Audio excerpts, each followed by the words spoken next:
Peace and love, y'all. It's your brother A.D.V.I.S.S, and we are here with the season finale of season 2. What's the word? Wednesdays, episode 40. So I appreciate y'all coming through. It has been a very eventful season, as well as it has been a very thought-provoking one. So I am grateful, happy, and thankful for everyone this season so far. So shouts out to everyone.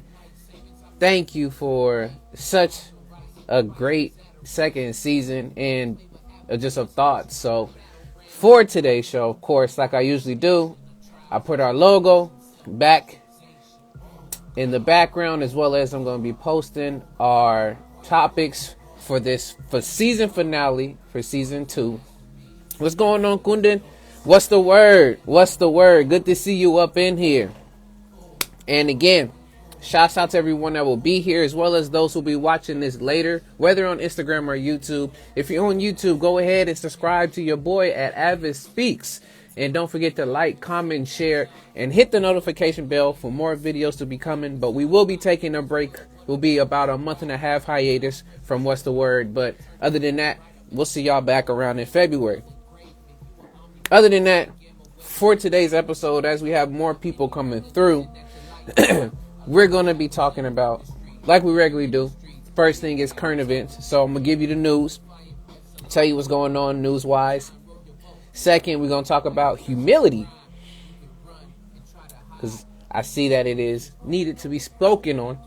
And lastly, we're going to talk about improving your strengths and weaknesses, or areas of growth, if you would like to call it growth.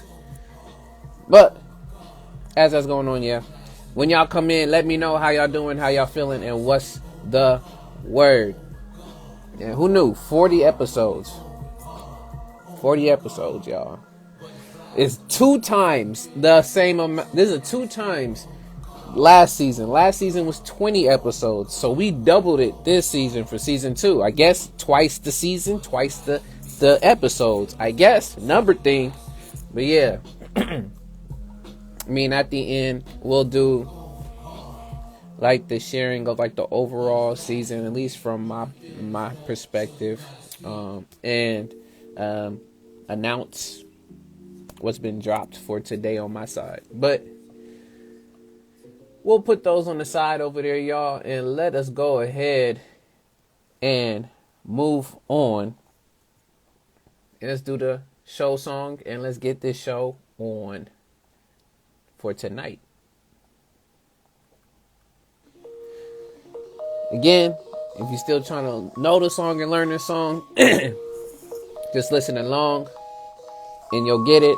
And eventually, it'll have more words right back to it besides the chorus. But here we go. What's the word, y'all? What's the word? Season 2. What's the word, y'all? What's the word? Season 2. What's the word, y'all? What's the word? Finale. What's the word? What's the word? What you heard? We gotta know, yeah, what's the word? Peace and love, y'all. It's your brother A.D.V.I.S.S, and we are here with a season finale of season 2 for What's the Word Wednesdays, episode 40. We doubled it. Went from 20 last season to 40 this season. So again, thank y'all for such a great season. Thank y'all for your time, your support, your effort. I know I say it a lot, but again, I wouldn't be able to do what I do if y'all would not have been here supporting and giving of your time. So I have to shout y'all out all the time. Everybody out there, even I see y'all on the back. Everybody. So with that, again, shouts out to those who are here, as well as be watching this later, whether Instagram or YouTube. I won't do the spill, but if you know, you know. So to continue with this going on for today's season finale episode, we're going to be getting into, again, like we usually do, current events. So we're going to be reading the news. We're going to talk about humility. And then lastly, we're going to speak on improving your strengths and weaknesses. But with that, let's go ahead and get into these current events. And as I'm doing the news, if y'all have any news reports, anything you want to share current event wise, please throw them down in the comments. I already see one already, and I'm going to be touching on that one as we go. But if y'all have any other ones, please throw them down in the comments. I appreciate it. And thank you for, again, your participation. Now, let me read the one we got right now. It says, I'm so happy about the Ghislaine Maxwell guilty verdict. Just hope they keep her alive with no shenanigans this time to make sure reveals more names. There it is. And for those who did not know what trial that was, I'm going to speak on that. That was actually going to be the last article, which for tonight that I saw. So again, shouts out to Kundin for sending it, and it was already out there in the news, so it was easy to pick up and find. But with that, y'all, let's get into the first article. So the first article, again, YouTube, Instagram, this is all articles. These are our perspectives coming from NPR, MSN, CNN, Reuters, all these other different places. So I'm just speaking on the news, okay? I have no whim or pout when it comes to the opinion. This is straight different pieces, okay? So, again, first article comes from NPR. And the headline reads, the U.S. hits a record number of new COVID cases. I know we spoke about that earlier, or I should say last episode, but there is more and more developing as, again, the weeks, the months progress on. So, again, we usually do 2 to 3 paragraphs and we're out. So let's go for it. Article reads, the Omicron variant is spreading rapidly all over the country, but hospitalizations and death rates remain relatively low. The 7-day average of COVID-19 cases toppled 280,000 this week, according to data from Johns Hopkins University's tracker. Interesting. And while I was doing that, let me switch back to the songs, y'all. We gotta switch them back and forth. It's a record number of new cases in the country. The last time the number of cases were at this high or hit a peak was close to that was January. In January, either last year, it's not this year because we're not even in January, the new year yet. So January this past year. Public health officials, including Dr. Anthony Fauci and the Centers for Disease Control and Prevention, CDC, Director Rochelle Walensky, said that the new variant appears to be less severe than the ones in the past, but still emphasize the need to follow public health protocols like getting vaccinated and wearing a mask to curb the spread of the virus. Data from the White House provided at a briefing Wednesday shows the 7-day average of hospitalizations is about 9,000 per day, which is a 14% increase in hospitalizations from last week. However, there was a 60% rise in cases over the same time frame. The 7-day average for COVID-19 deaths is down from last week, which is about 1,100 deaths per day. Now, again, I can go more and more into this. It is a really short article, but I'll let y'all continue to read into it. So again, this article comes from NPR, and the headline reads, the U.S. hits a record number of new COVID cases. So again, be careful. Do what y'all need to do to help yourselves, your health. Protect yourselves, wear their masks, follow the protocols. If you want to get the shot, get the shot. If not, just know your plans again. So, that was the first article. Now, on to the next article we got. This one also comes from NPR. And this is out of the public health section in NPR. The headline reads, new CDC isolation guidelines raise concerns among health experts. So I haven't got to check it out myself just yet, but the CDC just recently put out another guideline when it comes to the isolation, or they're taking that time to self-isolate to contain the variant, the virus, and things of that sort when you are tested positive. So I haven't got to see the protocols, but we'll see what they talk about when it comes to these new guidelines. So again, new CDC isolation guidelines raise concerns among health officials. 3 paragraphs, and we out. Article reads, more than 200,000 people are testing positive for COVID-19 in the U.S. each day. Until this week, a positive test meant you should stay home for 10 days to avoid infecting others. Now, those who don't have symptoms, after 5 days can go back to their regular activities as long as they wear a mask, according to the updated guidelines from the Centers for Disease Control and Prevention. So now it looks like instead of 10 days, it's went down to 5 if you're not showing any more symptoms. What's going on, brother? Good to see you up in here, Camo, man. What's the word? Hey, you killed that freestyle, brother, man. That was so dope. And what's up? I haven't seen you in a bit, brother, but peace and love to you too, man. What's the word to all y'all? What's the word? So right now, I'm just doing the news. For those who do come in and they're watching, if you don't want to see the news portion, you can skip later on into the show. You'll see where we'll get to, but that'll be roughly in another 20 minutes. But if you're down for the news, I'm here just covering a bit of news, and then we will jump into topics roughly in 20 minutes. But with that, let's continue with this article about the CDC guidelines for isolating yourself has changed. So it's went from 10 to 5 days. The change in guidance released Monday was motivated by science demonstrating that the majority of the SARS-CoV-2, and again, that is a virus. The disease is called COVID-19, but the virus is SARS-CoV-2. Transmission occurs early in the course of the illness, according to the CDC. CDC Director Rochelle Walensky said that the change was also motivated by the economic and societal concerns. With a really large anticipated number of cases for Omicron, we also want to make sure that we keep the crucial or critical function of society open and operating. She told NPR on Tuesday, we can't take science in a vacuum. We have to put science in context of how it can be implemented in a functional society. So, again, we know how much and how impactful the pandemic has been to our daily living, or our so-called understanding of daily living. And with this change to the CDC and ideas from the science, these are the makeups of what has transpired. So again, I'm going to stop it here. This, again, article came from NPR, and the headline reads, new CDC isolation guidelines raise concerns amongst health experts. So if y'all want to read it, figure out yourself, boom, check it out there.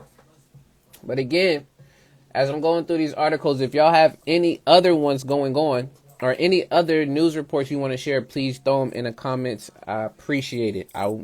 Again, there's so much news going on, I'm not going to capture everything, because if not, we'll be here all night into the next day, and that's not what we're trying to do. I'm not in television news, but I will update you on what I know and have seen. So, let's see what that we got in the comments. Wow, even nurses are super concerned about the new shortened isolation time. Yes, also, I think I have it on here too.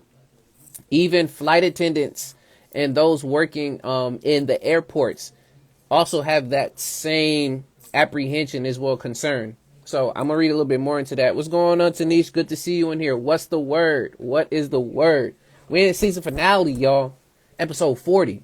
Man, all together that makes 60 episodes of What's the Word. I'm just throwing it in there now, but I'm very grateful. Right. Let's continue on with the news. So, next article we got is coming from MSN, but specifically coming from the Washington Post. And the headline reads, coronavirus risk calculations get harder as a study suggests rapid tests may be less effective at detecting Omicron. So let me say that again, y'all. Headline, coronavirus risk calculations get harder as a study suggests rapid tests may be less effective at detecting Omicron.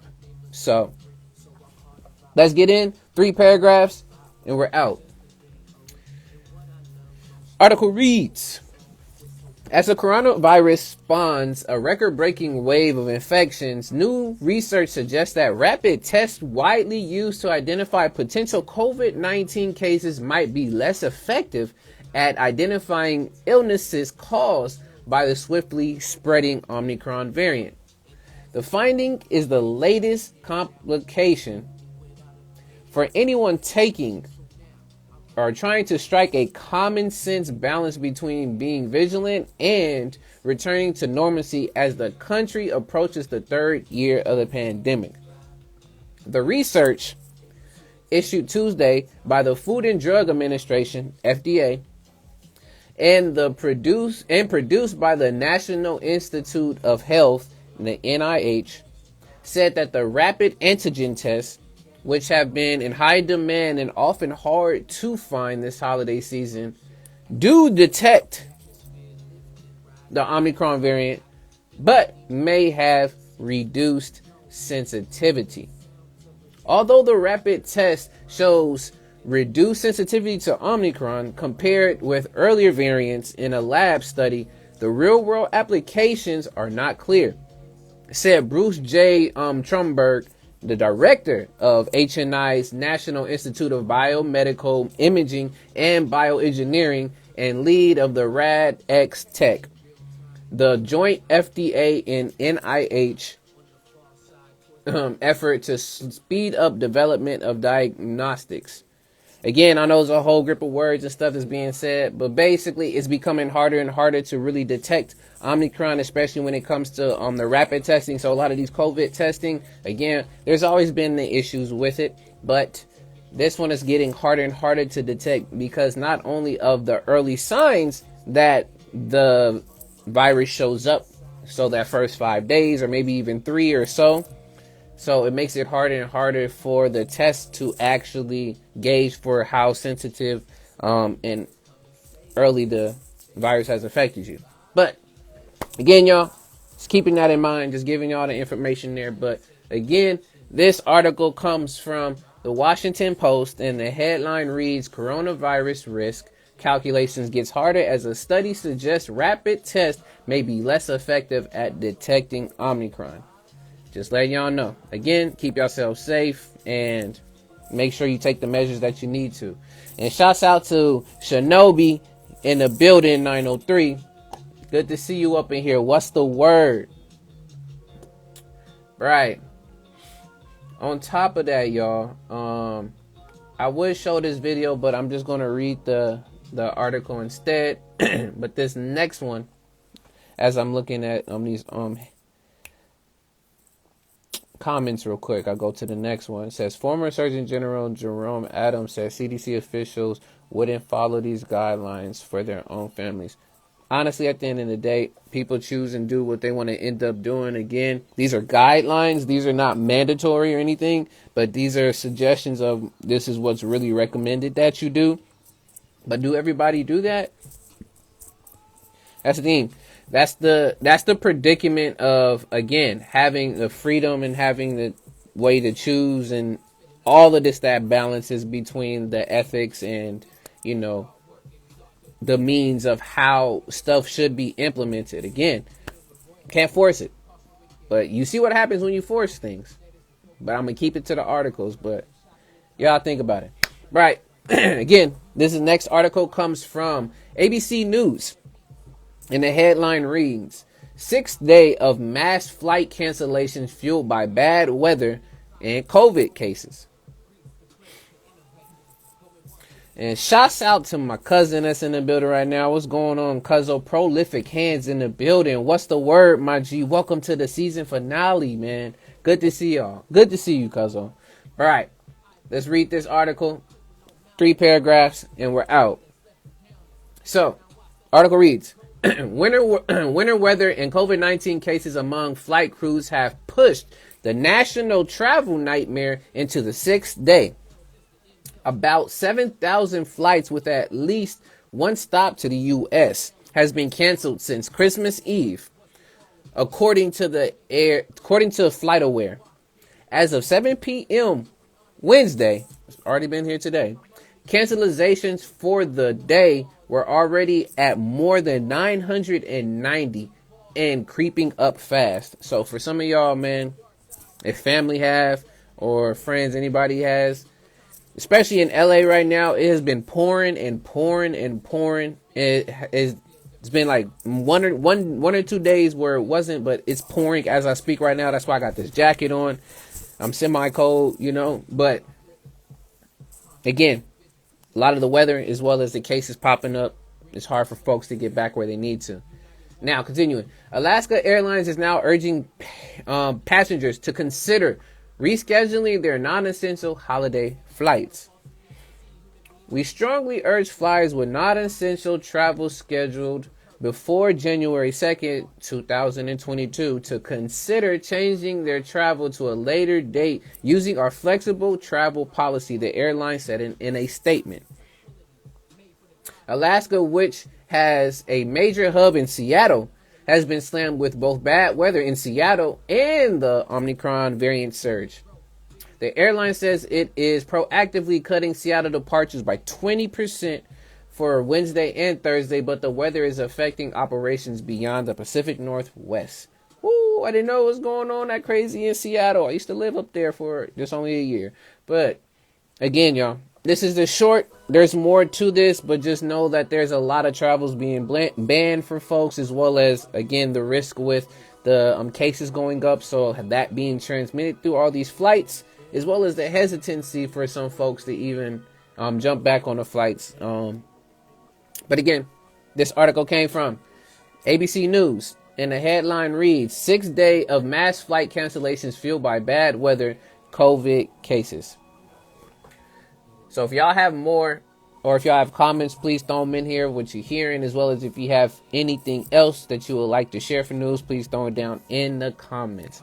But let's see, it says same in SF. Yesterday there was sun for like an hour. Yeah. I don't know what's going on with this weather right now. I know Cali needs the water, but then at the same time, it's winter, so we got showers in winter. I don't know. I mean, the weather's been irregular. Honestly, since I got into like high school, I've noticed that. But yeah, I can't call it at this point. But with that, y'all, I got 3 more articles for y'all, and then we'll be moving on to the next topic for tonight. So, next article I have comes from, again, MSN, but specifically it comes from Insider. Headline reads, 3 people died and 22 have been hospitalized after eating packaged salad. Promoting a recall in several states. So I haven't read this myself yet, but that is very alarming, especially for those folks who do go to the supermarket and buy stuff. This is not a new thing, but when stuff like this happens, please be on the lookout. So 3 paragraphs and then we're out. I'll read the bullets and then we'll go into them. So bullets read, packaged salads from Fresh Express and Dole. So if you got Fresh Express or Dole, have been linked to 2 listeria outbreaks in the U.S. I don't know listeria, but that's a specific bacteria. It's about to tell me right now. Listeria is a bacteria that can cause a deadly infection with symptoms like headaches and fever. The companies are recalling several of their products after 22 people were hospitalized. Wow. So again, now we get into the article pieces here, and that's all we got holding on there. But yes, Fresh and Dole are recalling several packages of their salad after the products were linked to 2 separate outbreaks of listeria that span 18 states. Tanish, during the news, I usually get through it, so then after that we'll let folks come in and talk. So if you can, I will definitely get you in here. I'm going to finish up the news, and then we're good to go if you want to come in and talk on that. But I'm going to finish it up, and then y'all are more than welcome to come in. According to the CDC, 3 deaths and 2 hospitalizations have been linked to the outbreaks. Fresh Express is recalling all salads with codes Z324 and Z350. The recall includes the brands Fresh Express, Bowl and Basket, Giant Eagle, Little Salad Bar, Market Side, O Organics, Signature Farms, Simply Nature, Weiss Fresh from the Field, and Wellesley's Farms Organic. And these are all different types of salads, y'all. So they're recalling it. And it's in 18 states. I don't know if they're going to specifically say which states. Let me try to find it. But that was already all that I wanted to read on it. But let's see. Okay. Okay. So yeah, at least from this article, they're not trying to state which states, but there's 18 of them in general. But again, just be on the lookout for going to the market and getting specific salads from either Fresh Express or Dole, because there is a lot of that going on right now with how it's, again, you had a few folks already die, as well as there's been 22 people who are hospitalized. So be on the lookout. But with that, y'all, this is that article. Just wanted to give a heads up to y'all for that. But if y'all have any more, please throw them down in the comments. And I appreciate everybody that's been coming through right now. Luscious, thank you for coming through. Smooth, thank you for coming through. As well as I see, bye, I'm going to just say it like that. Thank you for coming through so much. What's the word to y'all? Where you say, no worries, I'm putting a request. Perfect. Hey, King, I am on my second account because my first account got hacked. Oh, do what you got to end up doing. I have a feeling I think I know who this is. But good to see you up in here, too. If I'm Correctioniste, if this is you, let me know. But good to see you up in here. Big Baller, Brandon, in the building. Good to see you. What's the word? I'm just doing the news, y'all. I'm almost done, about to wrap up. I have 2 more articles, and then we're going to move on to the second portion of the show. So thank y'all for coming through. If y'all have any comments, anything you want to share, please throw them down in the comments for this season finale of the show. So thank y'all. Right. Next thing I wanted to bring to folks' attention, because this article has showed up again. So I was like, you know what? I need to speak on this as well. So the article comes from Salon in particular. And the headline reads, microplastics could be causing inflammatory bowel disease, studies suggest. So you got microplastics. I've seen this too many times in the news, so I want to touch on it again. We're going to do 3 paragraphs and we're out. And if you're not too sure what inflammatory bowel disease is IBD, I got you. But here we go. Article reads, industry's insatiable desire for plastic exemplified in food packaging and consumer goods has infected not merely Earth's oceans, but also our bodies. Because of the plastic pollution, there are trillions of pieces of microplastics, meaning plastic bits smaller than 5 millimeters, scattered all over the planet today. They can be found buried in the soil, floating in the ocean, and fluttering through the breeze. Now for those with gastric issues, know this.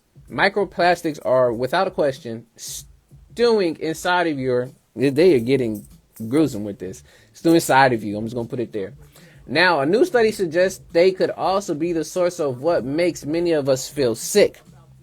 In an article published by the Journal of Environmental Science and Technology, scientists from Nanjing, if I'm right, Nanjing University and Nanjing Medical University revealed that people who have a high concentration of microplastics in their fecal matter were more likely to have severe versions of inflammatory bowel disease, IBD. They suggest that microplastics may contribute to the development of IBD, or conversely, that IBD causes patients to retain microplastics to an unusual extent. So, I know again that might be too much information, but I'm just letting you know why a lot of places have moved from using plastic, and you've been getting like the straws that are different. I don't know what those are, paper straws. in different places don't giving you like the plastic utensils, trying to again be a lot more eco-friendly because of things of this nature that's being studied. I'm not gonna go any more into it, but just letting you know out there that all these microplastics that's there is having some effect of why folks who get inflammatory bowel disease or that they have high concentrations of microplastics there. But with that, let me move to the last article for tonight. But if y'all have anything, please throw them down in the comments. So the last one, which was spoken about earlier from Kundin, last article I want to talk about is the trial that was going on for Ghislaine Maxwell and the outcome.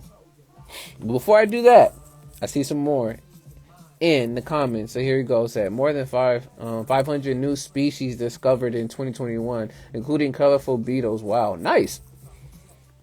Again, there are so many areas of this world we still have yet to discover. So I'm not surprised that there is more and more species of animals and things that we are finding. It says, yeah, they got metal straws too now. Yes, exactly. For things of this sort. So, I mean, we still have plastic bottles. We still people buying the plastic water bottles. Yes, I am a culprit of doing that. My mom is the one that just drink the water bottles, and that's just convenient for her. I have my gallons, and I put it in this. But, again, doing all that you can for the earth because there's so much of that going on. But, yo, let me see. Let's continue, y'all, because I want to make sure we get to these topics, and it might be a long another season finale, but let's get it. So, with that, for the last article, y'all, comes from CNN, and the headline reads, Jury finds Ghislaine Maxwell guilty of sex trafficking a minor for Jeffrey Epstein and 4 other charges. So, for those who are not too sure what has been going on, haven't been into it, it's a good thing. At the same time, you know, it's always still good to know what's going on. But this is a trial that has been happening. If y'all know who Jeffrey Epstein is, about the dude with all of the child videos that are inappropriate found on a laptop, whole big fiasco. Got to list Epstein's island of folks who have basically had interactions with him, which puts them on his list for child trafficking, etc., etc., etc. Now it leads to ex-girlfriend, and this is what, you know, is going on.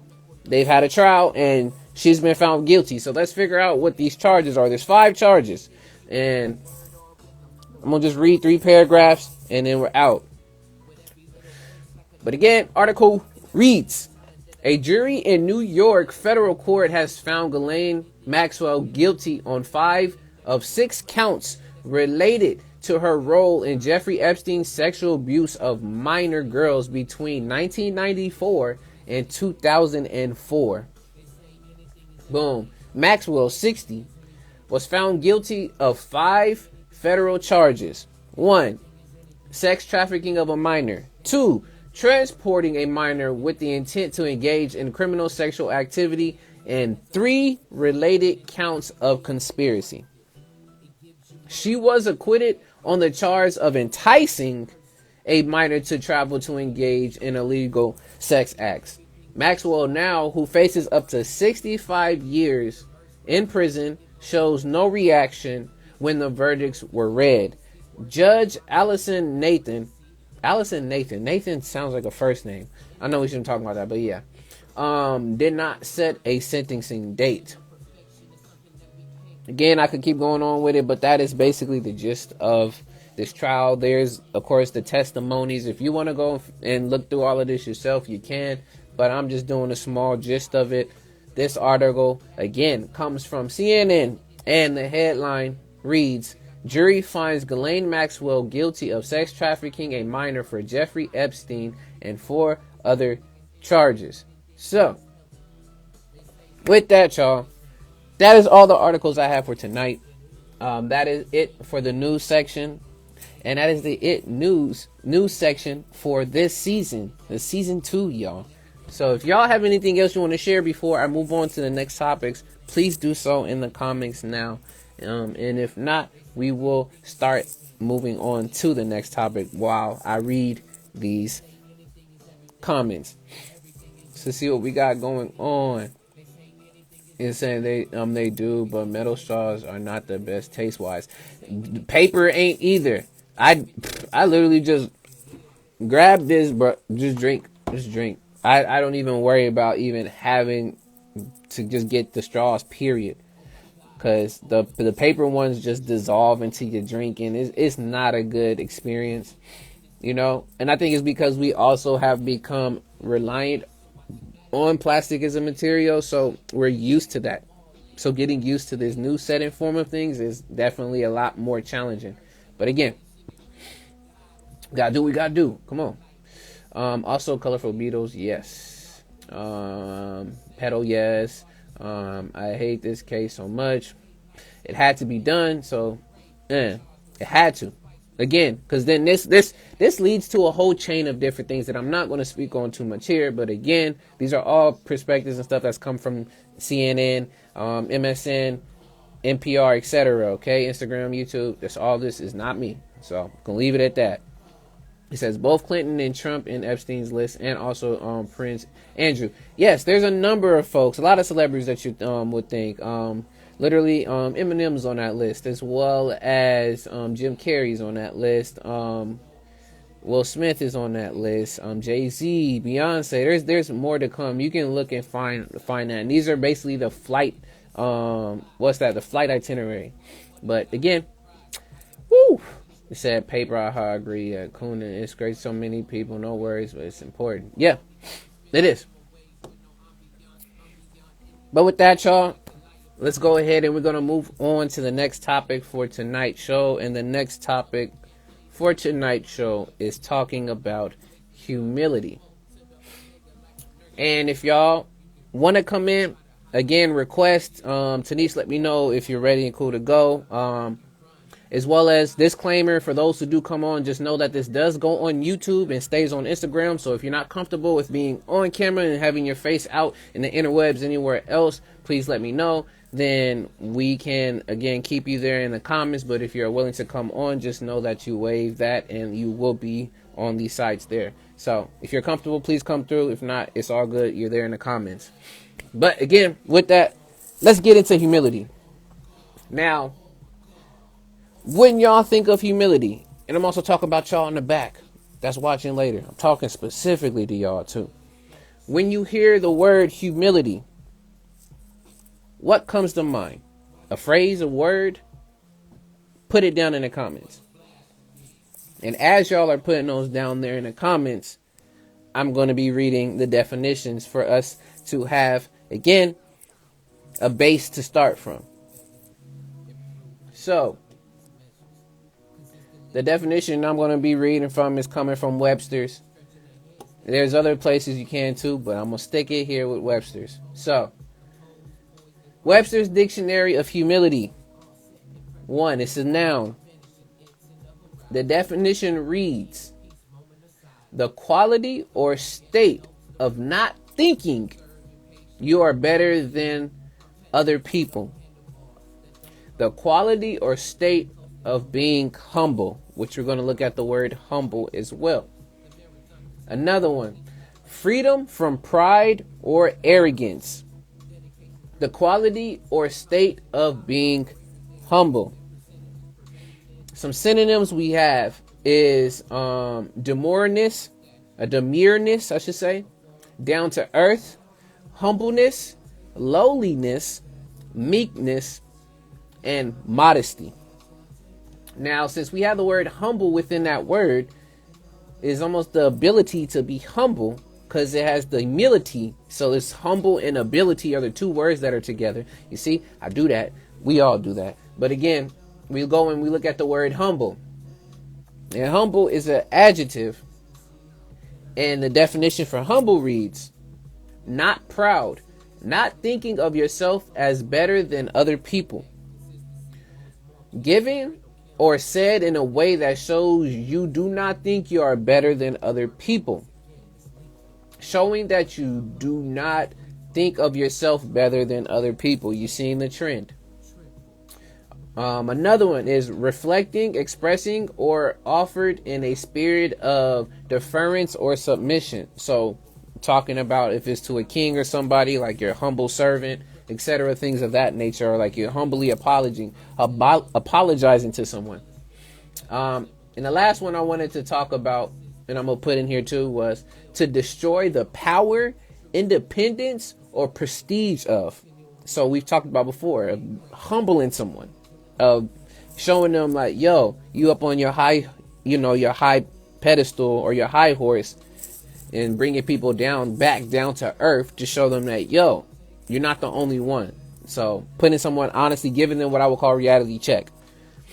But let me see what we got there in the comments, and if y'all want to come through, please come through, and we'll get started on this word. So it says connection to the land and other humans. I like that. Okay, as in a connection that's there. I can dig that. But with that, y'all, what we talk about when it comes to humility, what do we want to speak on? Where am I going with this? What I want to start with when speaking on humility is, nowadays I want to pose, is humility a lost value? And the reason why I want to ask, is humility a lost value, is due to the growing trend of, again, we have so much access to technology, so we have a lot more folks that we want to say are smart Alex, as well as people who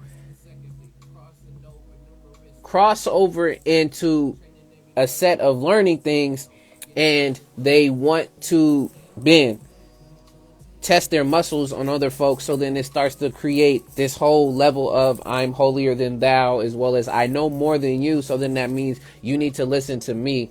I take more higher rank than you. And I see in creating more arrogance, more entitlement, etc. And the reason why I bring it up is, again, I look at my life experience. I look at what's happening within social media in the world around me. And I see a lot more folks, again, lacking in that area. Not saying that, of course, I mean, myself too, I always make sure I keep that in check. Every time that I can, I keep that in check. I don't want to get inflated, as well as I don't want to be like I come off that I know more than anybody else. I'm always willing to learn and always willing to listen. But nowadays, there's a lot of folks that are just there. They're not ready. That since they have so much knowledge in this area, that, yo, you need to listen to me and speak to me. And when you say what you have on it, they say it's not enough. What's going on, Tanish? Good to see you. What's the word? Not much. Wait, how do you answer that? What's the word? Oh, you look at as in what's up. So like, tell me what's going on. Oh, not much. I'm doing research for a show on Sunday, and just listening to Mm, what you have going on. gotcha. What's Hey, Hello. going on, Kundan. Kundan? Hey, Denise. What's the Nice to see you. word? What's the word? So I yeah, just wanted to say this about humility. Like, yeah, I like you, just because someone knows more or has experienced more doesn't make them better, yes, but it doesn't mean you can't learn from them. very true. Yeah, which I That's think is very what you true. said. So, Yes. And shouts out to everyone that's in here right now. I know you're probably seeing my face for the first time. I go by A.D.V.I.S.S, and this is What's the Word Wednesdays. We do these on Wednesdays. We bring the community together, and we have different topics and talks, and we share our perspectives on them. And the intent for growing, where it comes to not only knowledge, but then in unity of connecting through hearing other perspectives. So appreciate y'all coming through. This is actually the season finale. So we'll be on a break after a Woohoo. while, but again, thank y'all for showing up. And if y'all want to share through, we're talking about humility right now. So if y'all have anything y'all want okay, to talk about and sharing about that's a humility, good please one. throw it down in the comments. Um, but yeah, um, again, to add to your point with that, I know we're going back and forth, which is, again, we're reciprocating the energy and what we're speaking on. Hmm. Humility in itself, like I said, I feel is, I shouldn't say feel, I've seen, again, that it is a lost value. due to the fact that there is so much consumption of not only knowledge, but as well as we don't have a lot of I shouldn't say good guides, but we don't have a lot of role models that are able to not only show this, but be able to give ways to again express these things. So like talks like this, like honestly, not being able to Mhm. at the same time see that as you're learning, it's okay that you don't know everything, and Mhm. that when you do acquire that knowledge, know that that will not be the ultimate end of that. And just thinking that I can stay there and I know all of this, so I'm the expert now. Even experts within the field still say that they're not expert because there is more to continue to becoming within that field. Mhm. So Yeah, that's I what at like least I this. have. Yeah, no, I agree with that. I like what Kemlin has said. This honoring one's dignity and another's Mm-hmm. dignity. Mm, So freaking important and growing too.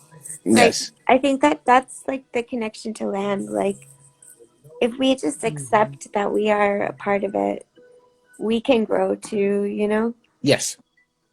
And maybe like not in the obvious ways, but yeah, I think we have like growth up here to do maybe. Mm-hmm. Yeah. No, definitely. Kunin, what do you have? Because I know you right there ready. What you got? I'm just Yeah. I'm just looking at the etymology first of all, the root. Oh, that's very true. Yeah, Because you The because did root. put that it's from earlier. Latin. Yeah, I'm Yeah, saying so meaning in Old lowliness, small French. stature, and insignificant. Yes, Mm-hmm. yes. I touched on. I mean, I didn't touch on it like to go to the root, but I already knew you were. I just like looking at the word itself and just giving you the two different words that's within it, Mhm. which is humble and Yeah. ability, which it And can Mm-hmm. probably. And go ahead. human. Yeah, human. I mean, And yep. human, yeah. And human. So you would think that would be Yeah. Which something is pretty cool. connected. You Yeah. would think would be connected again as being a human being, of Mm-hmm. being to have that value of For sure. humility. But I think we do have Mm-hmm. it. It's just we've come so far away from it with mm, everything, with Mm-hmm. money, with uh, you know, imperialism, mm, um, genocides, like all of this stuff. It's like Mm-hmm. humility is not baked into the core of this country, at least. So Mm-hmm. it's like it's not that surprising that it's hard for them that. mm. So with you just saying that, now I'm gonna throw the question out there. Then is all right. Then at least from both of y'all perspectives, then what are our American values? Oh boy. Because I again, I can That look at is what stuff they up. say. Yeah, I can look this stuff, try That's to what look they this stuff say up. they value, and then there's Is what they not actually do. actually do, yeah. You know, there's two different things. I That's don't what they know, say they like, value and what yeah. they actually do. I Well, mean, then we I talk And would what about they them say, say both. they Then we're gonna value, talk about both of them. Then. I would like to talk about they what say they they do value value. freedom, equality, right? Yeah. I would I would say what Uh, they actually value is cutthroat competition, Mm. is mm-hmm, the opposite of equality, is is like go I was gonna say yeah, let's call it winning, enterprise or winning. enterprising, as well as what's the other word? I know monopolizing. Ropes capitalism. Yeah, At the end capitalism. of the day, you Mhm. know. But continue. No, yeah, no, I think that's right. Like capitalism, like cutthroat competition, um, humiliation, Mm. mm-hmm, even Hmm. which has the same root, I would say.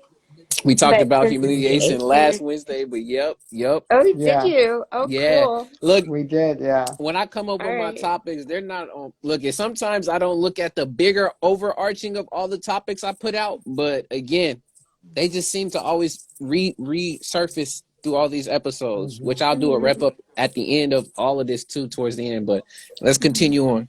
Mm-hmm. I just have to Already, make sir. that. Let's see, we got something in here from, I'm gonna just say goat. It's because I see Guru Ganja goat, if I'm correct, have American values have hashtag freedom, but that's lost now. Woo! I've talked about that before as well too. Back way when with all these different amendments and stuff, are we even really truly have freedom of speech and all of this stuff that we say? We got Mhm. already have power, money, and manipulating. Yeah, I mean the Yep. question is freedom for whom? Because even Mm-hmm. when they wrote the Declaration of Independence and also the original Constitution Yeah, before the amendments, right? When they wrote it, like who who did they consider to be even human, yeah. Mm-hmm. right? They only considered the white man, not even the white woman, Mm-hmm. right? So it's a very small percentage of the human population that they even consider to be human. Mm-hmm. So Mm-hmm. really, it We the was people. freedom only. We, We the people was we, only the, for the white man. That was freedom for them, not no, that's not for the black man, not for the black woman, certainly, um, Mm. because they considered them to be three-fifth, or yeah, something like that, three-fifth human. mm-hmm. Just Again, because they needed, just because they didn't want to lose their money, they didn't want to lose. They didn't want to have to work for what they um for what they wanted. Hmm. yes. Again and again, Yeah. that's that whole setup we talk about now. When he's talking about the enterprising and the competition, um, that's why we have Hmm. monopolies, because at the end of the day, the monopolies end up just killing the competition, the mom and pops and everything else. This is supposed to be free enterprising. If you have a viable product that you're able to put out in the market and you can compete, that you should be able to compete in that market. And the more that there's that change in that variance of different products, there's always going to be that competition. But again, when you got head starts in this race, and Yeah. you have means of being able to just buy things and buy people off, it Hmm. becomes less and less more of a competition, but a push for, again, like Mm-hmm. like I already said, the power, the money, and the manipulating. Mm-hmm. And shouts out to the brother 93 Tell Thriftfinity in the building. Good to see you in here. Peace and one love. Hugh Weezy, good to see you as well too, and everybody else I haven't seen. This is What's the Word Wednesdays. This is the season finale, episode Hi, 40. Hugh. But good to see y'all all up in here. But yes, we're continuing with this immunity and the corruption, but continue.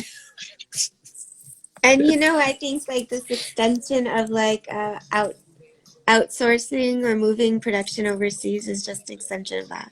Um, Mm, just using labor from because our laws are whatever our laws are. Like I wouldn't say they're yes. good, but you know what I mean. Hmm. They're Exactly. they're just exploiting. It's just another form of slave labor. That's Yes. hmm Yes. Again, that's another way of exporting our inflation as well. yes. You Yeah. know, Mm-hmm. it's they've done historical studies of how this is the currency that we use is known as fiat currency, right? The money Yes. system that we're using. Yeah.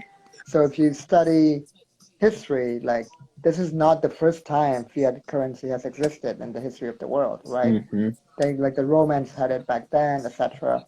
And but they've done studies and they've shown that no like fiat currency in the history of the world has ever lasted as long as the U.S. fiat currency. Hmm. And so because of inflation, right? Yes. But what they've done, What's going on, what Blue? the U.S. has done cleverly is they've exported their inflation to other countries. Mm-hmm. And one of the ways they do that is via the labor, right? Outsourcing on labor. But another way is literally to peg all the worldwide currencies Yes. to the US dollar, like the petrodollar, for example, right? So like one of the real reasons why they went into Iraq Mm-hmm. wasn't really just for the wall. It was because Iraq wanted to refuse to use the petrodollar anymore. They wanted to stop, Hmm. and that's why they went for Mm-hmm. that reason. That was the real reason. Yeah, Mm-hmm. it A lot of wasn't people for thought, the oh, it was just oil the or oil. or weapons It of mass wasn't. destruction. Yeah, Mm-hmm. yeah. Well, it had to have been for the oil too. Yeah, no, I mean, I didn't mean to, in my head, I meant to say Yeah, yeah, part of it yeah. I was mean, the for the oil Oh, was oil, the but it weapons of wasn't reason. mass for, destruction. but it Yeah, It yeah, wasn't yeah. wasn't for the the, main reason. yeah, yeah, yeah, Yeah, yeah, yeah, yeah. Yeah, yeah. No, there wasn't yeah. any. They never found any. That was the Yeah, they never point, though, found any. because that Yeah, was the yeah, point. That's like Yeah. that's yeah, like for me. That's sure. like me telling you like, oh yeah, we're gonna go and find tropical trees out in Greenland when we know Greenland is cold and literally none of that's there. But we're gonna go find those tropical trees out there, Oh yeah, knowing for the heck that sure, we It's already probably know. also for the sure. real reason why they killed Gaddafi, because I think he probably also not only wanted to stop using the US dollar, Yeah, he wanted to create an African yeah. I remember. union Mm-hmm. currency, one Mm-hmm. currency for Africa. Like Yep. the So, euro. yeah, Yeah, Yeah, but we cannot. But yeah. you couldn't do that because once you start putting power back yeah, in the hands of the people and taking that back again, the European powers, especially over that own certain parts Hmm. of the motherland, or I should say Africa. There's 14 different countries Right. still within Europe that have some type of ties to those places because of debt. Oh, yeah, definitely. So speaking of all again, going back to the subject with humility, because I know we was getting all around oh in there, yeah, but it's all good. This is what it's about, y'all. If Yeah, anybody, again, humility. y'all Yeah. first experience Yeah, being I here, wanted to talk that's all about that's about is us building here community Dunning-Kruger. as we're talking. So literally, y'all welcome to come in, have another spot as well. But let's get back into this. Did you get a chance to watch the video I sent you on the Dunning-Kruger effect? Yes, Yeah, I wanted to talk about that. So, for those who don't know, Dunning-Kruger is a series of studies they've made KZ. on skill, right? Like Mm-hmm. specifically on how competent an average person thinks they are oh yeah. on being Hmm. skillful in a specific subject. Mm-hmm. So the average driver, for example, thinks they're actually above average. Yes. Now, even just statistically, this is impossible because by definition, if you are average, you cannot be like above average, Mm-hmm. right? So and they found, golfers, for example, also think they might not think they're as good as Tiger Woods, but Yeah. like they tend to think they're above average. And in fact, there were even some average tennis players who thought they could win against Venus Williams, which I thought was Right. hilarious in that video. I was like, Mm-hmm. wow, like Mm-hmm. that's like a level of arrogance that's quite something. Yep. Right. But the funny thing is, so the more of a beginner you are in a specific skill, the more confident you are, the more you think you are above average, Hmm. Yes. right? But the more you know, then you start underrating yourself. Yeah, you There's like a do. little dip, True. and then as you get even better, you get more like you start rating yourself better. Yes. But even then, once you become an expert, you still rate yourself Hmm. slightly below most people, the way most people rate themselves. Yes. So you wouldn't rate yourself as very bad if you're actually truly skilled, Yeah. but you will still have that humility, like you said. Yes. Yeah. So that's the paradox. Like the funny thing is, the truly skilled people have humility about It's their skill. Is it's what Yes. I'm saying. it's Like yeah, overcompensation. It's exactly. like Mm, because when you first start learning a new language, you think you're better than you are, but Yeah. then you go to another country and you realize, damn, I'm shit at speaking this language, and then you Right. get better Yeah. and better over time, yeah. and Hmm. um and yeah, I mean, it was the same for me with linguistics, like um like writing the final papers, you know, Hmm. and how much I grew just from doing that, versus Hmm. from where I was before. Like I mean, I'm not gonna Hmm. say I wasn't, competent at linguistics, but when you go a certain Hmm. level and when you go Yes. beyond, it's like it's like opening a door to something that you didn't know existed, Yes.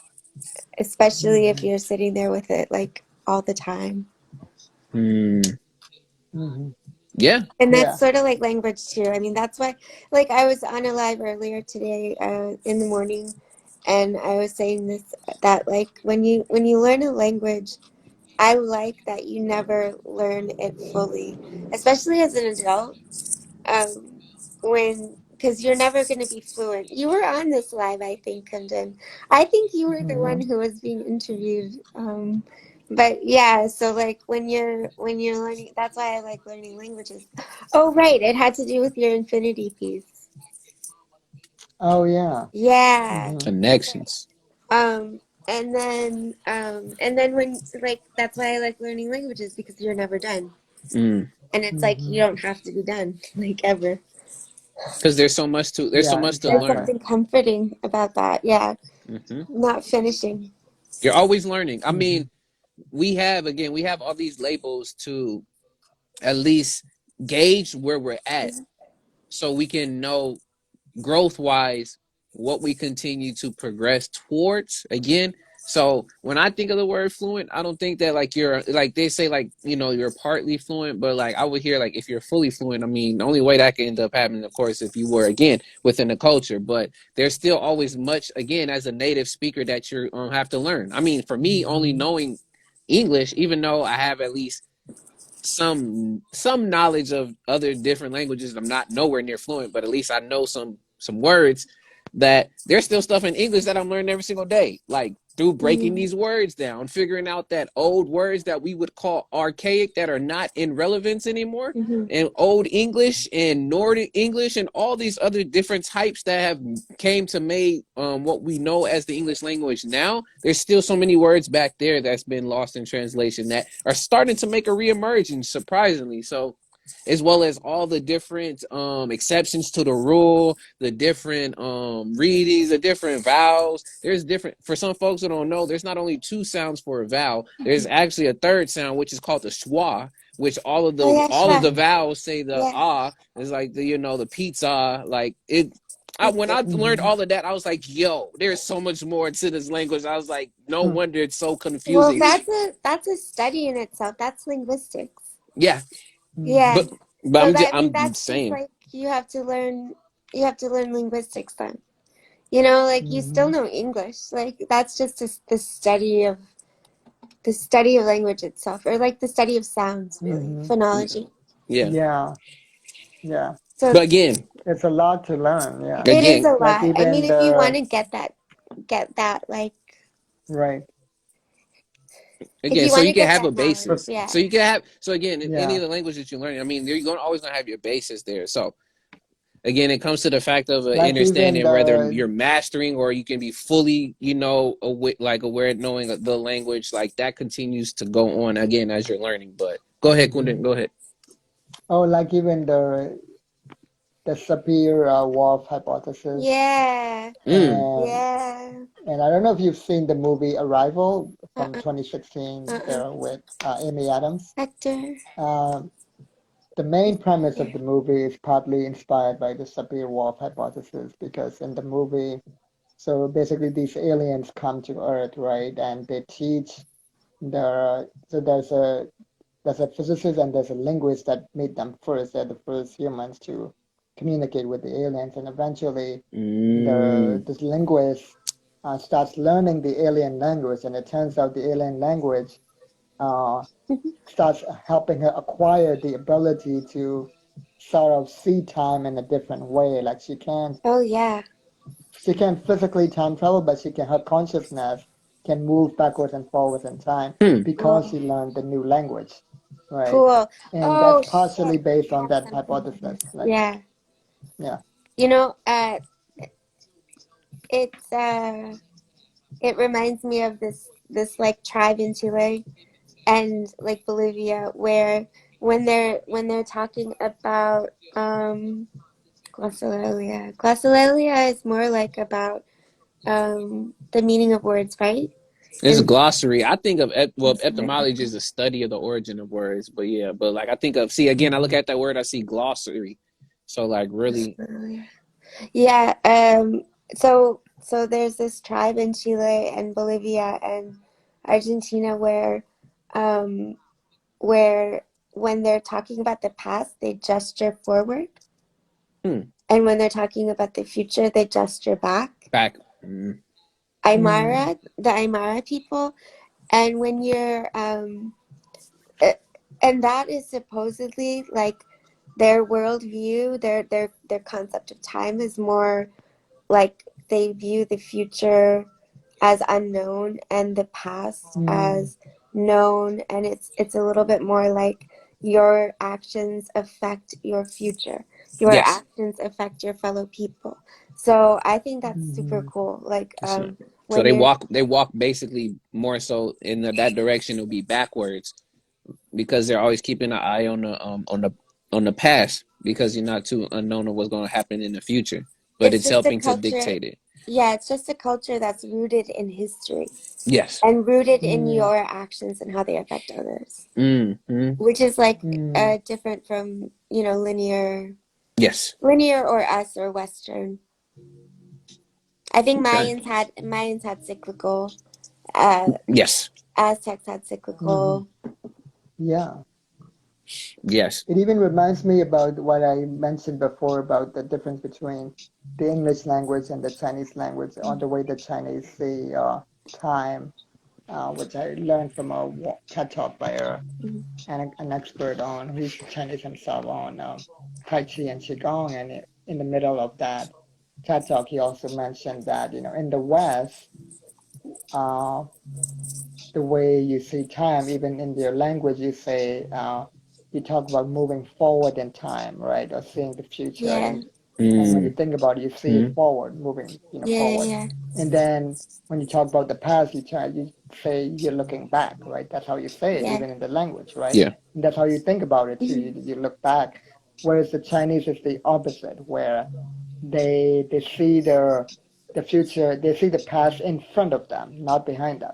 So because they see the past in front of Okay. That them, was okay. it's easier for Mm-hmm. them to learn from the past. They can Mm-hmm. see like everything in front of them. Mm-hmm. The And thing then of this is, conversely, yeah, they see the future behind them.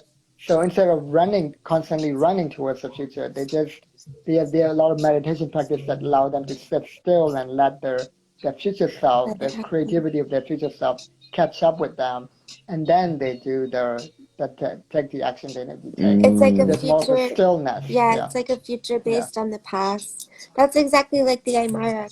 Mm-hmm. And That's I what. think that's That's why I thought interesting. I Yeah, heard it before, and it was because you spoke about it before, Kunin. But again, yeah, from there, so hey, it's connected again, y'all. We connected more than we really think. But yeah.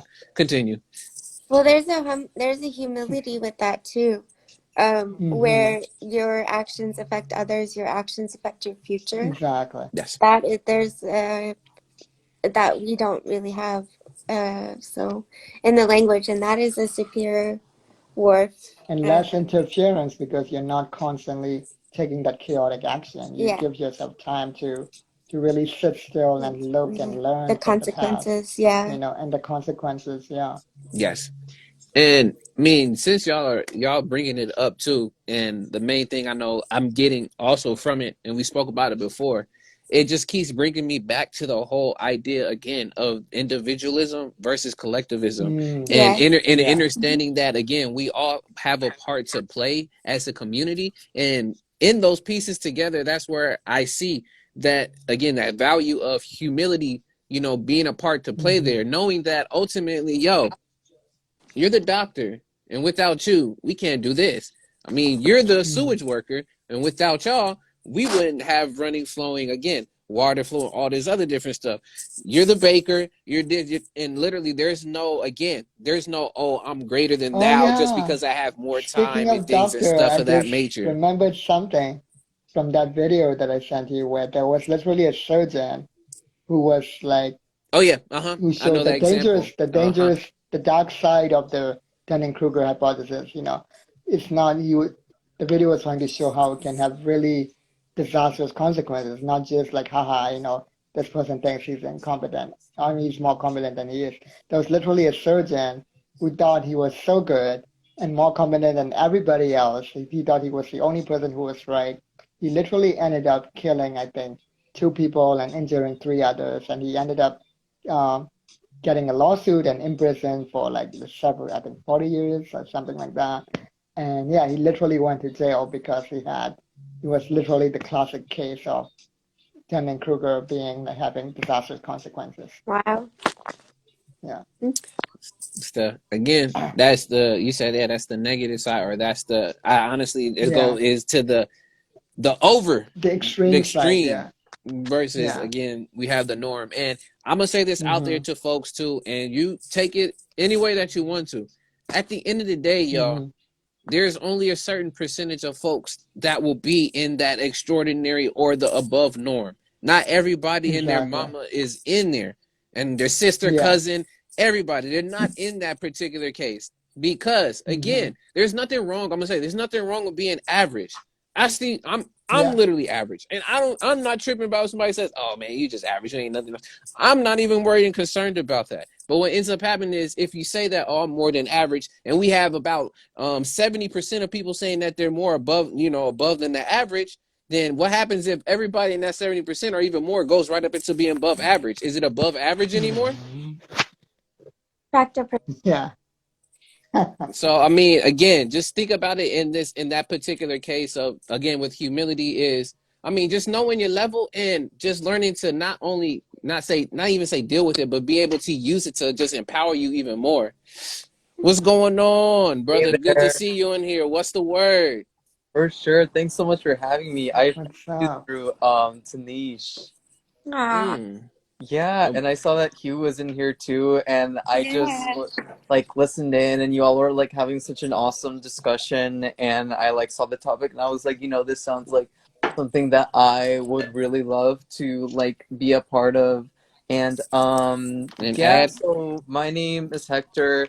I usually do like poetry on like IG lives, but I also like love doing music and like graphic design. But I want Mm. to share with you all something that I created that kind of like I was like, what can I like share that I like have not like like okay, it doesn't feel like it's like a poem, it feels more like something a little more tangible. So this is Mm. made by Oh, Wow. Oh wow. yeah, so cool. basically you have like symbols within symbols, and Mhm. these are kind of like I feel like okay, so this is part of a project called Ghosts in the Dreamscape. I'll leave it at that. But basically these are like three suns. This is Mhm. like a DNA Mm-hmm. combining them. I feel like these symbols kind of like represent time or movement or like growth or rebirth in some kind of Mhm. way. Mhm. And then you have like these three kind of just like communicating with each other. And Yes. to me, that just basically signifies some kind of like ritual that attests to the um, intuition of my like innermost self, like the inner standing, as you were Mm-hmm. mentioning. Yes. And I can't tell you everything of what that means. I feel like everyone can like pull something out of something like that, but basically it had to do with like the xenolinguistics, the glossolalia that like Mm-hmm. I Mhm. mentioned, that those kind of like symbols and words that you can't really like fully explain, they just kind of come to you, and you're kind of just like the Yes. medium in between for them. Oh So yeah, yeah. tell us what glossolalia is again. Glossolalia is is it like a pictograph kind of thing? That's I was look. Me and you are right there right now, Denise. I was about to start. Go ahead. Go ahead. I'm sorry. Go ahead. Oh, for sure. um So basically, when like glossolalia, I kind of mean it as like an adjacent term, because I feel like this is something that isn't necessarily definable for me in a word, Okay. but something similar is glossolalia, which according to gotquestions.org means a phenomenon sometimes referred to as ecstatic utterances, is the uttering of unintelligible language like words while in a state of ecstasy, or I would say like Mm-hmm. flow or like intuition, etc. Um, Okay. Oh right. yeah, Okay. Yeah. glossolalia is sometimes confused with xenoglossia, which is the biblical gift of Okay. the Uh, Okay. biblical quote gift of tongue. Okay, because that's where my mind went. Yeah. Actually, like when they're speaking in tongues, like in evangelical, like yeah. um, And Mm-hmm. have a not fire over necessarily their that head, it's and real or things of that whatever, stuff. but yeah, I think sorry, glossolalia. That's really cool. Mm-hmm. I think that's cool. Mm-hmm. And I Mm. realized to like what degree like how like people like grow up with that, and for some people it's like learned, like more through like external means or like internal means. But Mm, for me, the experience of just like learning about that, like, detached from the I feel like different people have different relationship with it. Some people it's like traumatic because it's like mm, kind of were like forced into something they didn't feel comfortable with.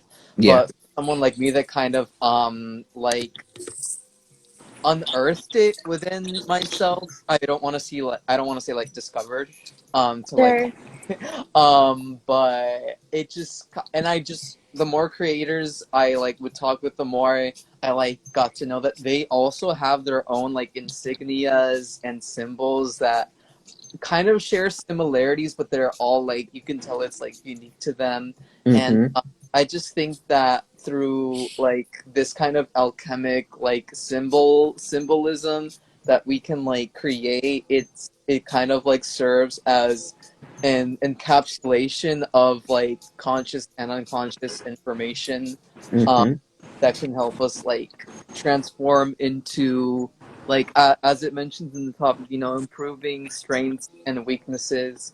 Oh Um, yeah, for Oh, sure. that's gonna be late. Yeah, that's gonna be later on into the show. But it's all good that you're speaking on that too. And if I may add on to your point as well, is that's where we also starting to see the reemergence of emoticons, emojis being used Mm. versus just regular again text and speaking.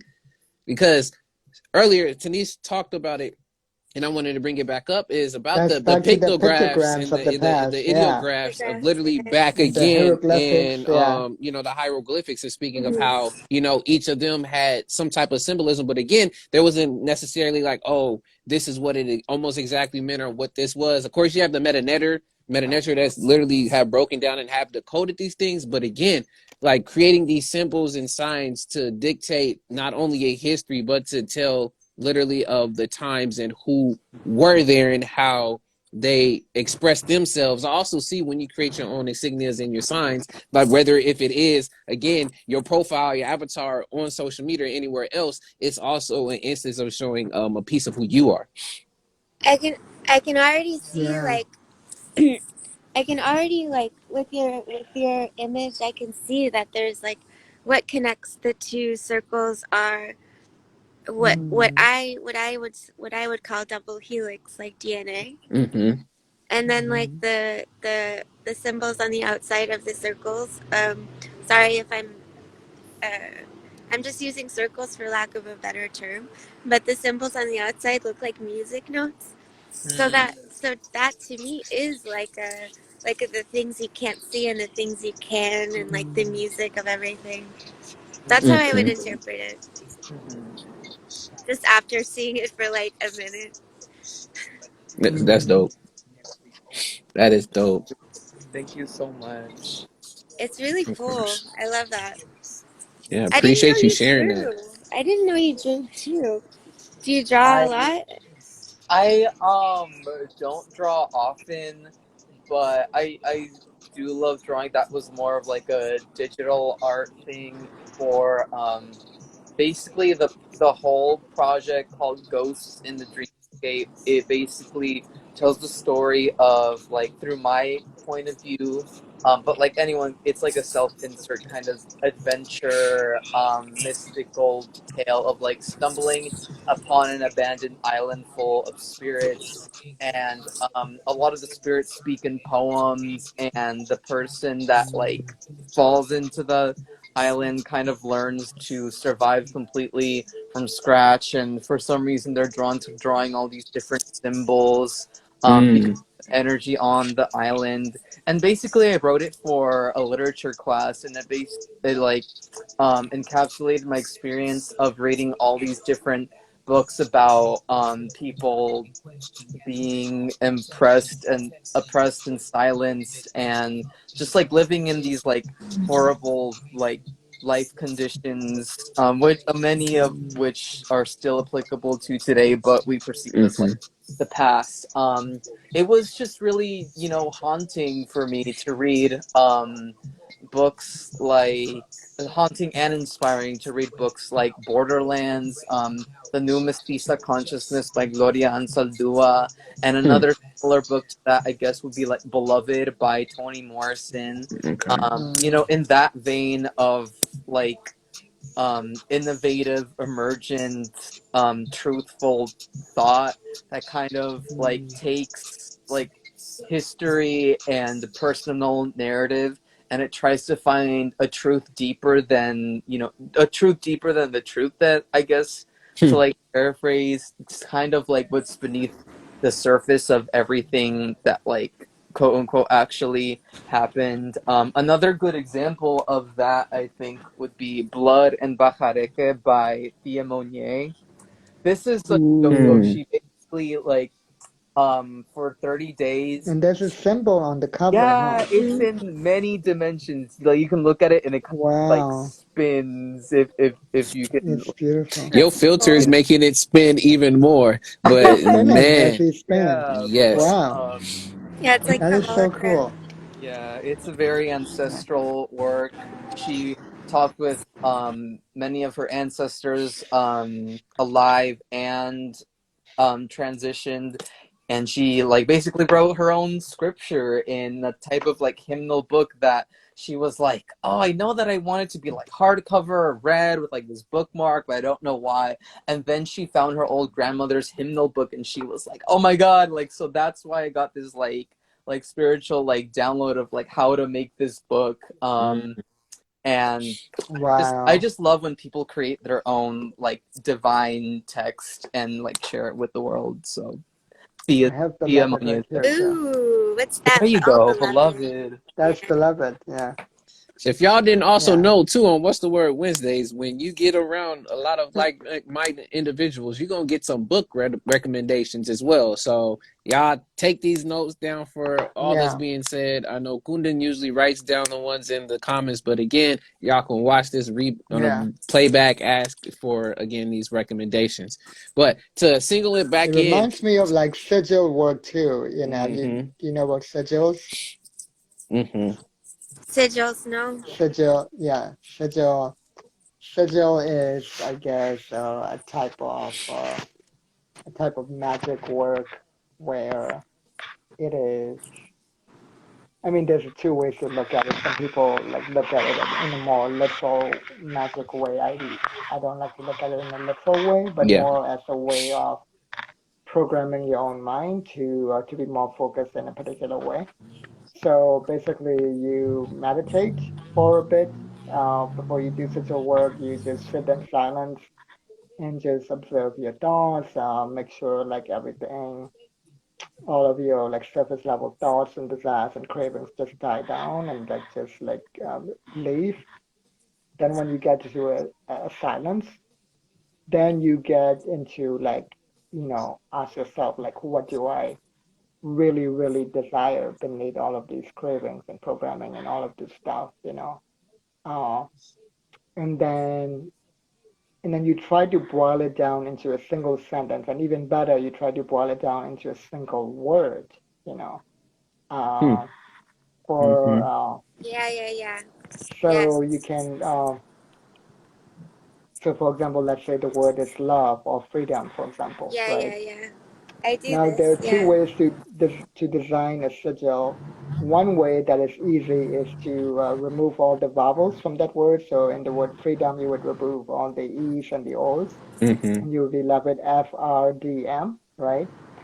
And you listen to like very peaceful music, maybe like chill-fi or lo-fi kind of music.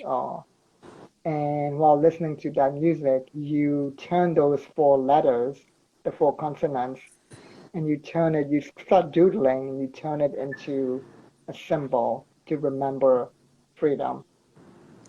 And Holy and that shit. becomes your sigil, your focus. That's And then you look at That's it every day cool. to program your mind to think more and more about freedom if that's what you want, if you want more of that in life. Wow. So If it's you like want more love in taking, your life, you do love. Yeah, so that's so cool. It's like taking, because we're all poets, right? So we right. work in words, but it's like taking, it's like going back Yeah, It's like exactly. It's going like deeper, Hector going was back. saying, Yeah. like going to the essence of something, which is not. This is Hmm. Superior Wharf too. It's like Yeah. that's cool. Yeah. Mm-mm. Another way to design a sigil that's a little more complicated is to assign numbers to the words. And you put the numbers in a circle, and you just join the numbers. Again, then you Yeah, turn that into a symbol. Yeah. that's cool. Yeah, because a lot of Yeah. times I mean, I'm not gonna say like my belief what's first, the word or the concept or whatever, like the Mm. um society or like but I think I for me, I guess when I see a word or when I have a word in mind, I'm already visualizing what it is. So, but I've Mm, never actually gone back and like tried to draw what the symbol was. That's pretty cool. It's the next yeah. level, Have you man. Yeah. guys ever Yeah. done It's the that? next level. Um, Yeah. I have. Yeah. I don't think I've necessarily done that before, but I've done at least ideas of that and didn't put it in those terms of knowing that it's a sigil. Like I have books of where I was Mm, doing stuff where I was playing around with words and then started creating drawings, but not in those specific steps. Mm-hmm. mm, But that's very dope. But to bring it back, y'all, yeah. because I love it. This is all with the symbols, the signs, and adding that all together. Back to humility We did have a and then whole humble. episode on signs and I symbols. know we Like that did, was like and 6 months ago. Yeah. it's been a while. I Yeah. know, and that's Yeah. definitely been from this season. Which again, y'all, it's Yeah. been 30. This is 40. This is episode 40. So there's been a lot of those in prior to that. But with the humility piece, I wanted to jump in and I wanted to get everyone's perspective on why, to them specifically, or just in general, why is humility as a value important, or how is it not important?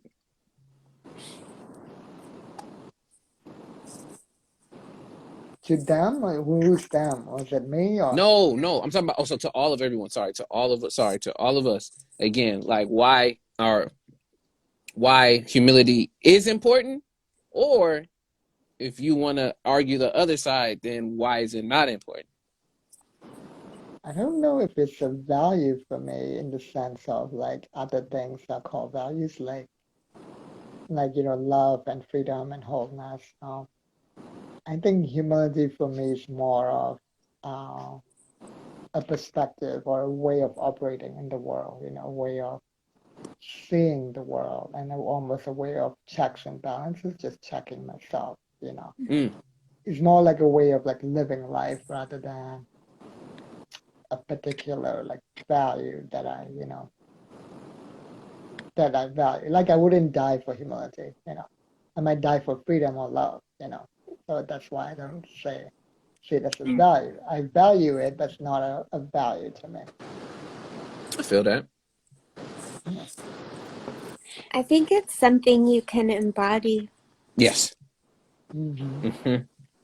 and I think that like you can't like I can you truly love someone if you're not humble? Mm. Mm. Can you Yeah. truly know what that's like? Hmm.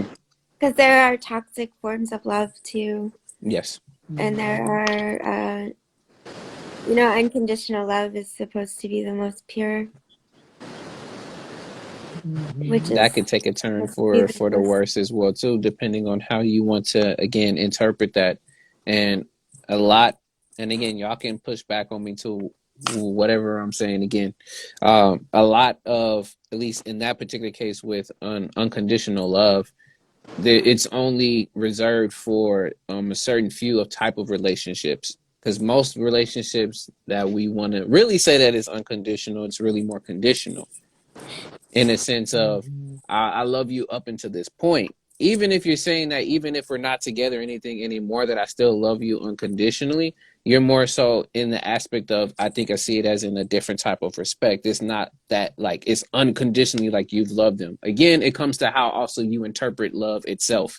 How do you see love? In my particular case, I have my acronym, which is learning others' values, um, every day. So like for me, that's how I see love, is like I'm learning more and more about you, learning more and more about us and what we value. And that's how I put in adding that time and the effort and, that Mhm. discipline to just learn about the other person. Because again, on a day-to-day basis, I may want one thing, then I don't want another thing. I may have learned this one thing, now I've learned to come to know more about that particular topic. So again, a lot of this, it is very subjective, but then at the same time is, where do we find, again, a generality where we can at least start to build from. But I agree with you talking about how humility is that embodiment, is Mhm. definitely a part of the piece of the Mm-hmm. armor that you have as you as a being. So whether if it's not a value, or if it's something that it is there for you, it's just still, to me, it's a part of, like you said, having the word almost human within that too. It's an aspect of that. Unconditional love is important, but Mm-hmm. maybe the um like I can have unconditional love for everyone, but that doesn't mean I want to see everyone every day and share my life with them and all Oh of that. yeah. Mm-hmm. So I guess there is a condition on that. Maybe you could look at Mm-hmm. that, but I don't think that just I don't think that I don't think of it like that. I think of it like um everyone deserves a chance. Everyone deserves nobody everyone Yes. has the ability to, you know, be forgiven, like sorry, that's forgiven with a capital F. Yeah. If it's like uh yeah. I know it's very difficult. I know it's very difficult to try to put it words, because again, English language and everything else was confusing, because we have loopholes within the language to even try to speak of something you want to speak about, but then even the word that you use may Mm-hmm. not necessarily be the right way to end up saying it. Because but we get in where you're, at least I'm picking up where you're coming across Mm-hmm. when it comes to that. Because ultimately, yes, it will still be a condition, but your perspective of how you would, you're seeing it as in the overall of like everybody does, quote Uh, unquote, for the lack of better words, for the quote unquote the benefit of the doubt when it comes to a number of different things. Whether of course everyone should be loved, but ultimately, again, does that mean I'm gonna be at your house 24/7 with you, and loving you all the way there? No, like no, but how you show Mm-hmm. or how you choose to show it. yes. Yeah, heck, I know you looking over there. You got anything for us, bro?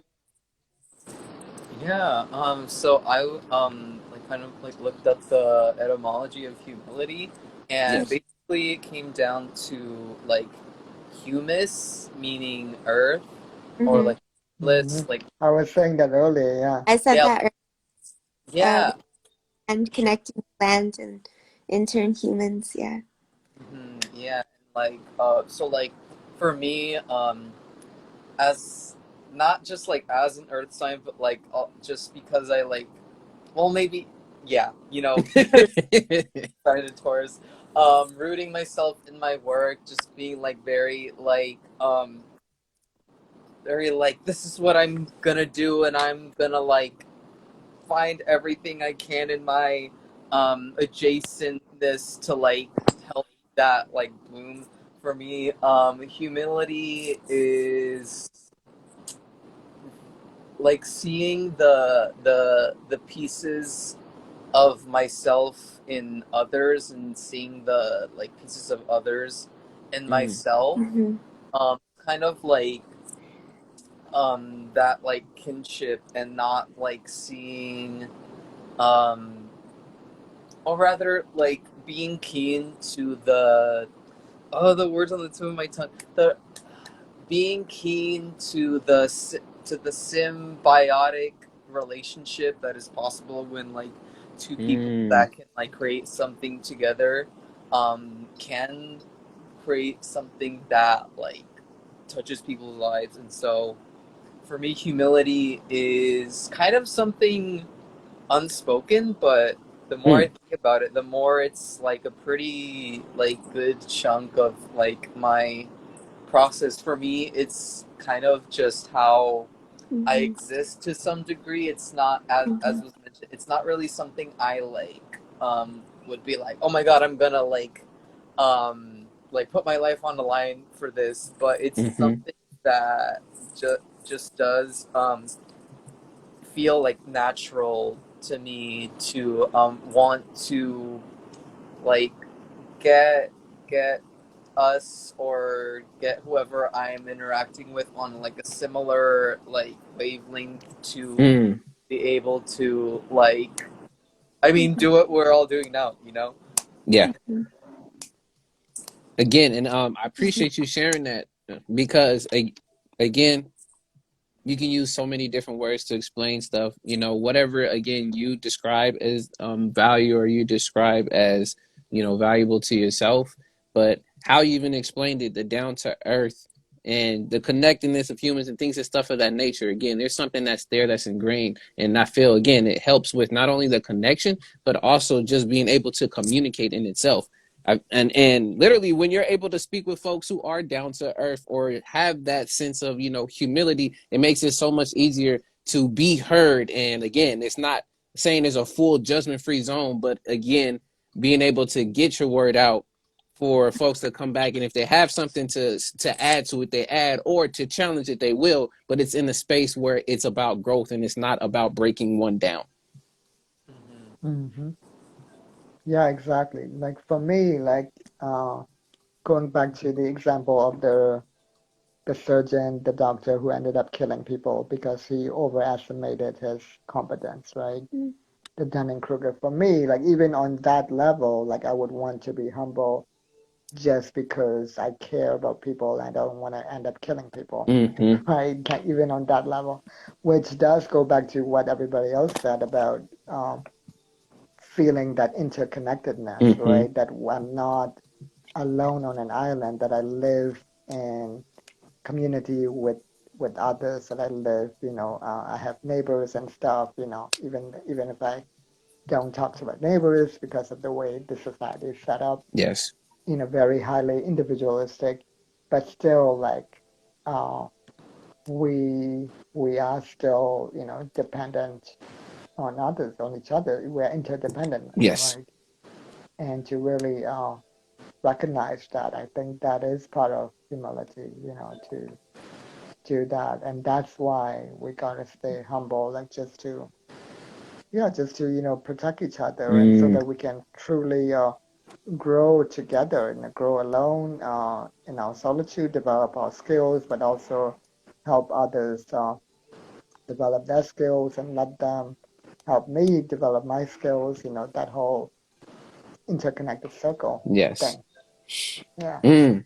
Now to throw another one out there, and then if Tanisha, if you have something too, you can definitely add to it. I'm going to just put this also out there, and then we'll start continuing on.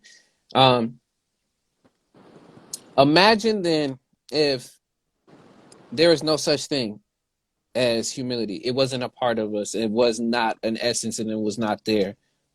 How would that reshape how we connect as people, humans, on this earth? Would there be more devastation and destruction, misunderstanding, or would there be a faster utopian society than we would even have thought of? I just want to throw that out there. So, for anyone,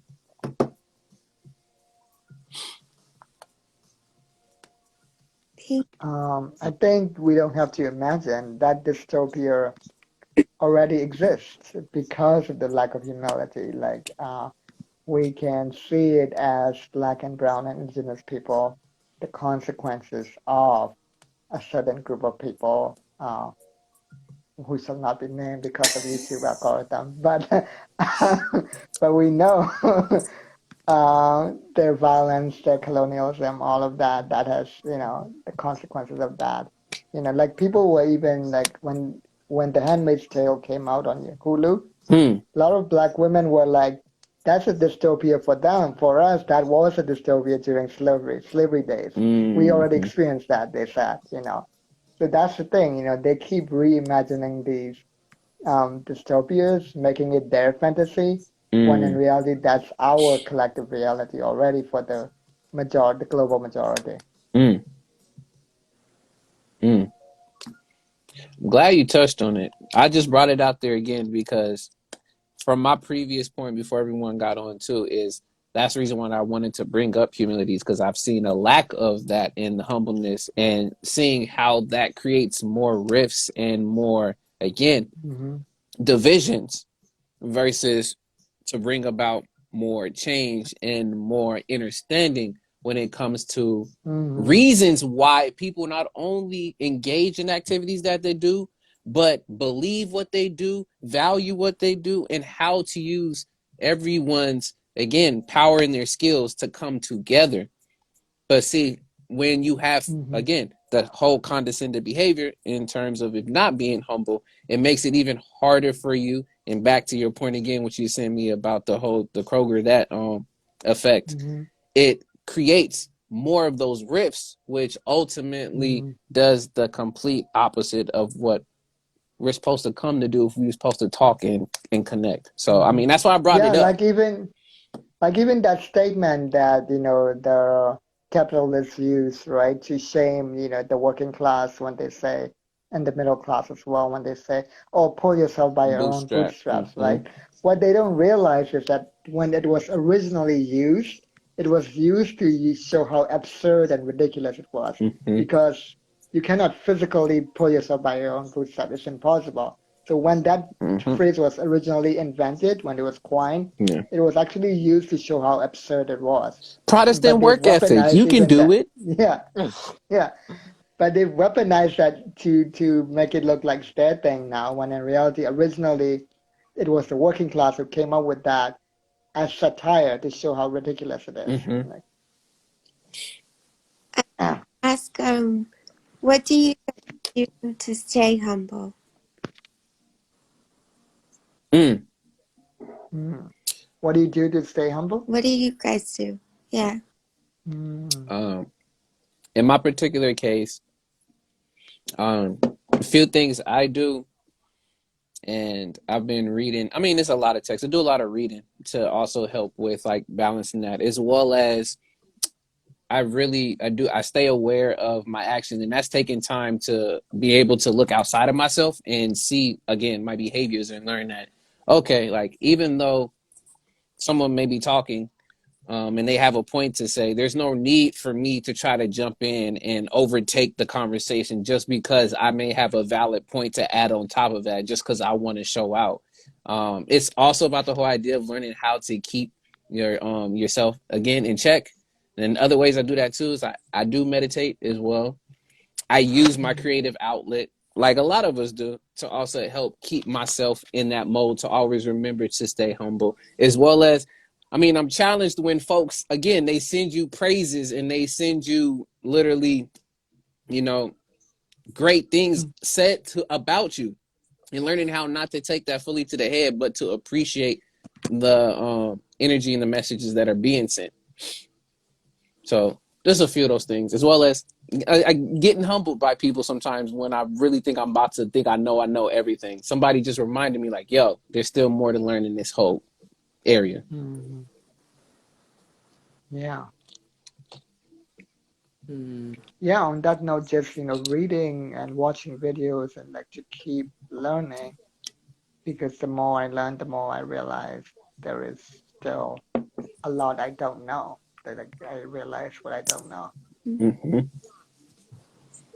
Yeah. And on that note, to really do the work of truly like expanding your perspective, like, you know, like one of the things that I did, for example, was to go to YouTube and type in, you know, TED Talk Kenya, TED Talks Myanmar, TED Talk Thailand, TED Talk Bolivia, because I really wanted perspectives that are not American, that are not US, Mm. from other countries. In fact, just today I watched a YouTube video about somebody, a booktuber, who said her goal in 2022 is to read at least 10 books by authors who are not living in the US, who are living in other countries, Hmm. to expand her perspective. And I think that's something I want to start doing too in 2022, because I think that will also help us stay humble, because in the US, like you said, they see themselves as the beacon of, Yeah.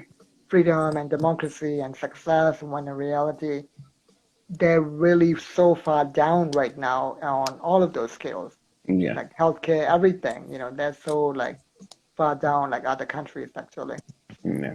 And if you saw me shaking my head, it was not to Kuna's point or anything. Is I have a song playing in the background that I made, and it's called Turntables, which talks about perspective. That's why I was just laughing because Oh they were yeah. shaking my head. But I know Hector, you had something that you wanted to add, so go ahead. Oh yeah, for sure. So like, wait. Oh, where was I going with this?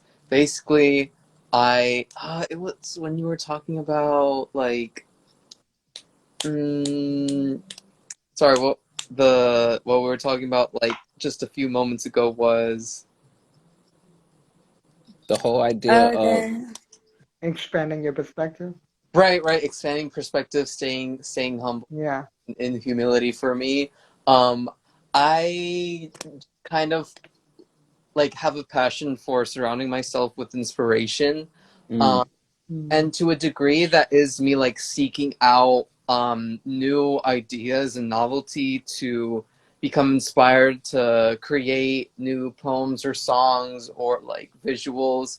And in other in part it's also like to a big degree it's like me seeing what I like haven't conceptualized or understood until now in Mm. the words mm, of somebody else.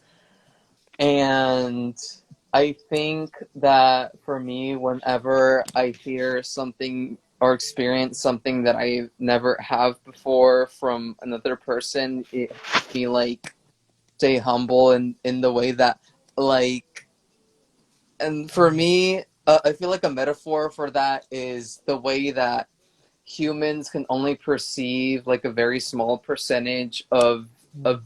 this on of light on the spectrum of okay. wavelengths. Mm. There's only like a small little rainbow. Then there's like I only remember like microwave and like all these different The kinds infrared from that of microwave all infrared. the way Yeah. to the ultraviolet.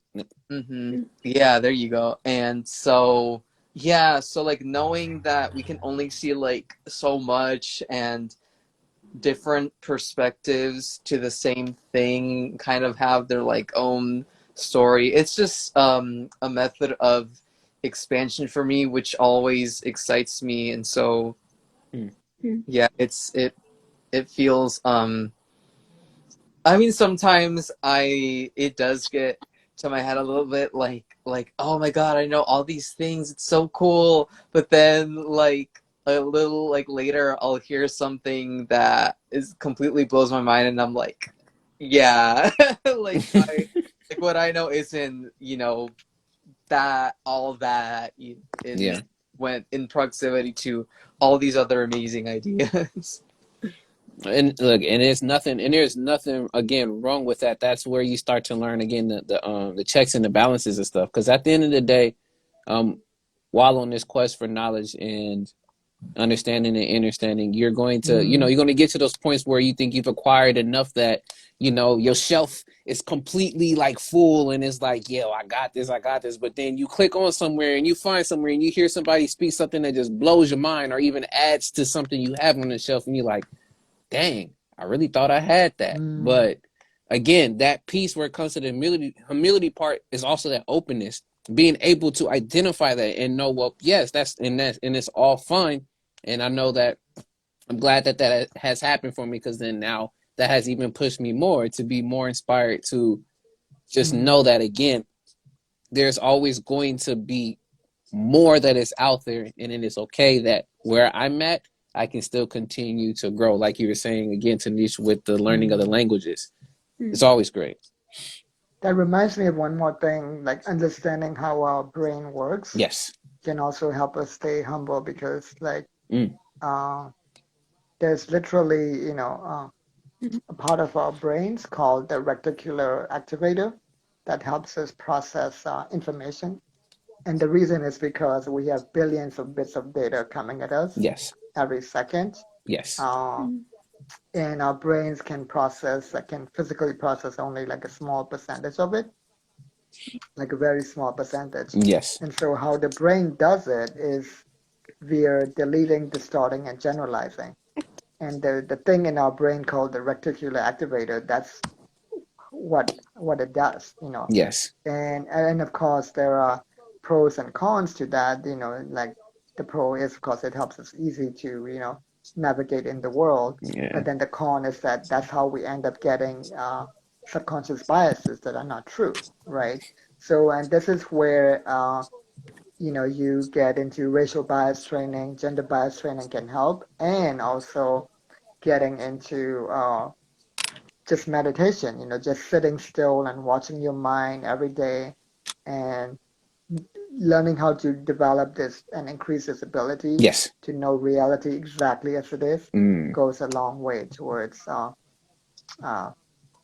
humility as well. Yes.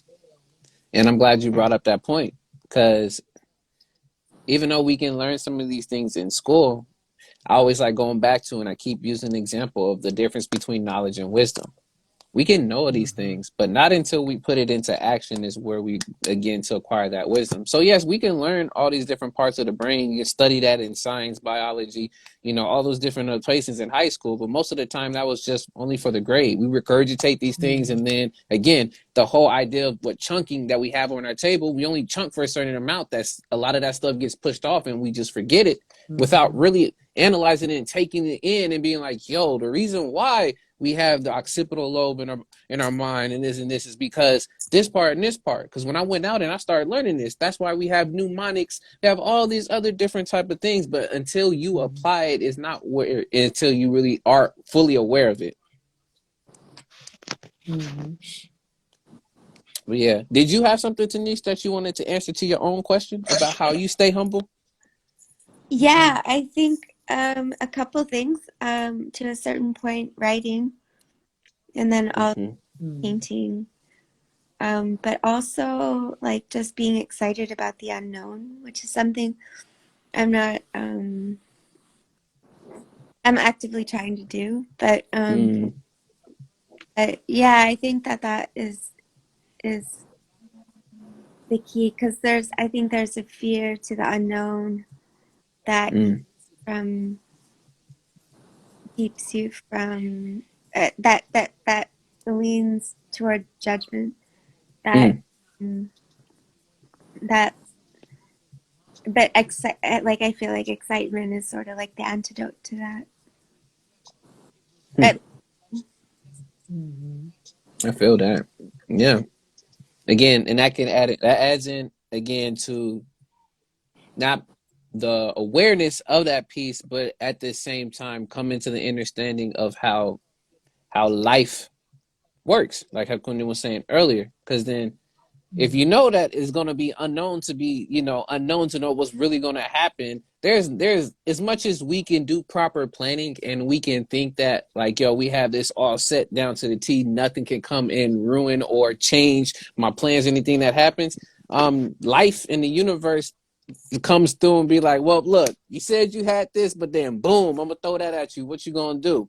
yeah, And depending again on how you understand the process in the way of the universe and life, that's how you're able to not only anticipate but be able to be prepared within yourself for whatever happens, it will happen. And knowing that whether if it's okay or if it's not okay, why is that the case? So again, it just goes into the whole piece of the awareness and just the knowing of how, in your particular case, that helps to keep you humble. It says you got to know. If I, for example, if I just decided, yo, I just drive cars without knowing really why I drive cars and knowing that there might never be like an accident or nothing that ever happens to me. If I never question any of these things, I never take the time to really figure this stuff out, you know, I'm putting myself in situations that again can enact that type of fear. But if I had the awareness of why I drive the car and like where am I going and how these things are done, and even if something unforeseeable happens, at least I'll be able to have again, a foundation to fall back on to know how to not only manage that event, but manage my emotions, manage how I think about that, and then be able to move forward versus, again, run away from it. Mm-hmm. But thank y'all for sharing that, and thank you for the question as well, too, Tanix. I appreciate that. Any other last thoughts, y'all, that y'all have on humility before I move to the last topic for tonight's show?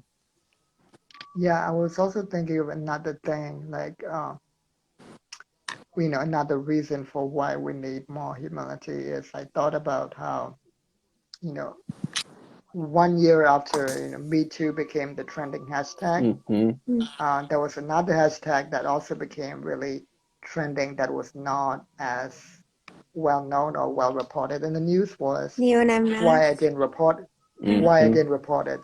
Why I didn't report it was the Uh, hashtag that became trending just a year later. And the reason was because there was a lot of, men and also penis owners in general who, just didn't get it. They were like, why didn't you report it if, Mm. or why didn't you report it in time, right? This was also around the Kavanaugh trial when, that woman accused him of assault 20 years ago and they were like, why didn't you report it back then, Yeah. right? So there was a whole trending thing that happened. And so for me, like as, a penis owner, I feel like that is why I started reading, Know My Name by by Chanel Miller. I started reading The Poet Acts to really know what's that experience is like when you have that kind of body, Yeah. which I don't, right? And even then, reading it will give me only 0.1% more. Yeah. Will let me know just a little bit more because I will never know what it's like to have that body. Yeah. Like, and that's so important to know. You'll never know what it's like to have that experience. Yes. But learning how to open up yourself to, again, Yeah. learn, and and again, at the end of the day, we all want to be loved, understood, and heard, and being able to give folks the platform to do so. And how I like to say it, I don't necessarily always like to call things conversations, discussions. I rather use talks, or I like to use the word reasoning, because then at the end of the Mm-hmm. day, we're trying to get down to the root, the reason of why you believe, you say, and act the way that you do. And once we come to know everyone's or each other's reasonings, we have taken some type of, again, knowledge away from, like, okay, now that makes sense. Or, be like, okay, I can see it from your side now, versus I'm trying to, again, convert what I'm saying to try to convert you over to have the same thinking as me. At least, again, I play with words. We poets, we play with words. We already know. Again, English, I can keep saying it. It says, what is humility? English is confusing. Yeah. Yeah. We already went through that in the Woo! beginning. We defined humility from the dictionary. Yeah, Yeah. you have to catch Yeah. it earlier in the show, but yeah, Watch the replay. Yeah. it's a lot that we've gotten to touch on. I mean, if you want to go to your nearest Google and just type in humility. I know we talked about it, but again, you can look up Webster's and all these other different sites, and they'll give you the etymology and stuff. But again, it's crazy on not crazy, I should say. It's definitely interesting and deep. A lot of these words originate from and what they become to be used as now, which is still confusing again. Um, Mm-hmm. I can't Thank you see for any those points. comments. When that happens, what you have to do is you have to, if you have the thing on your phone, or if not, like, you double click to make yourself leave out the app, but then you just come right back in and it should refresh it.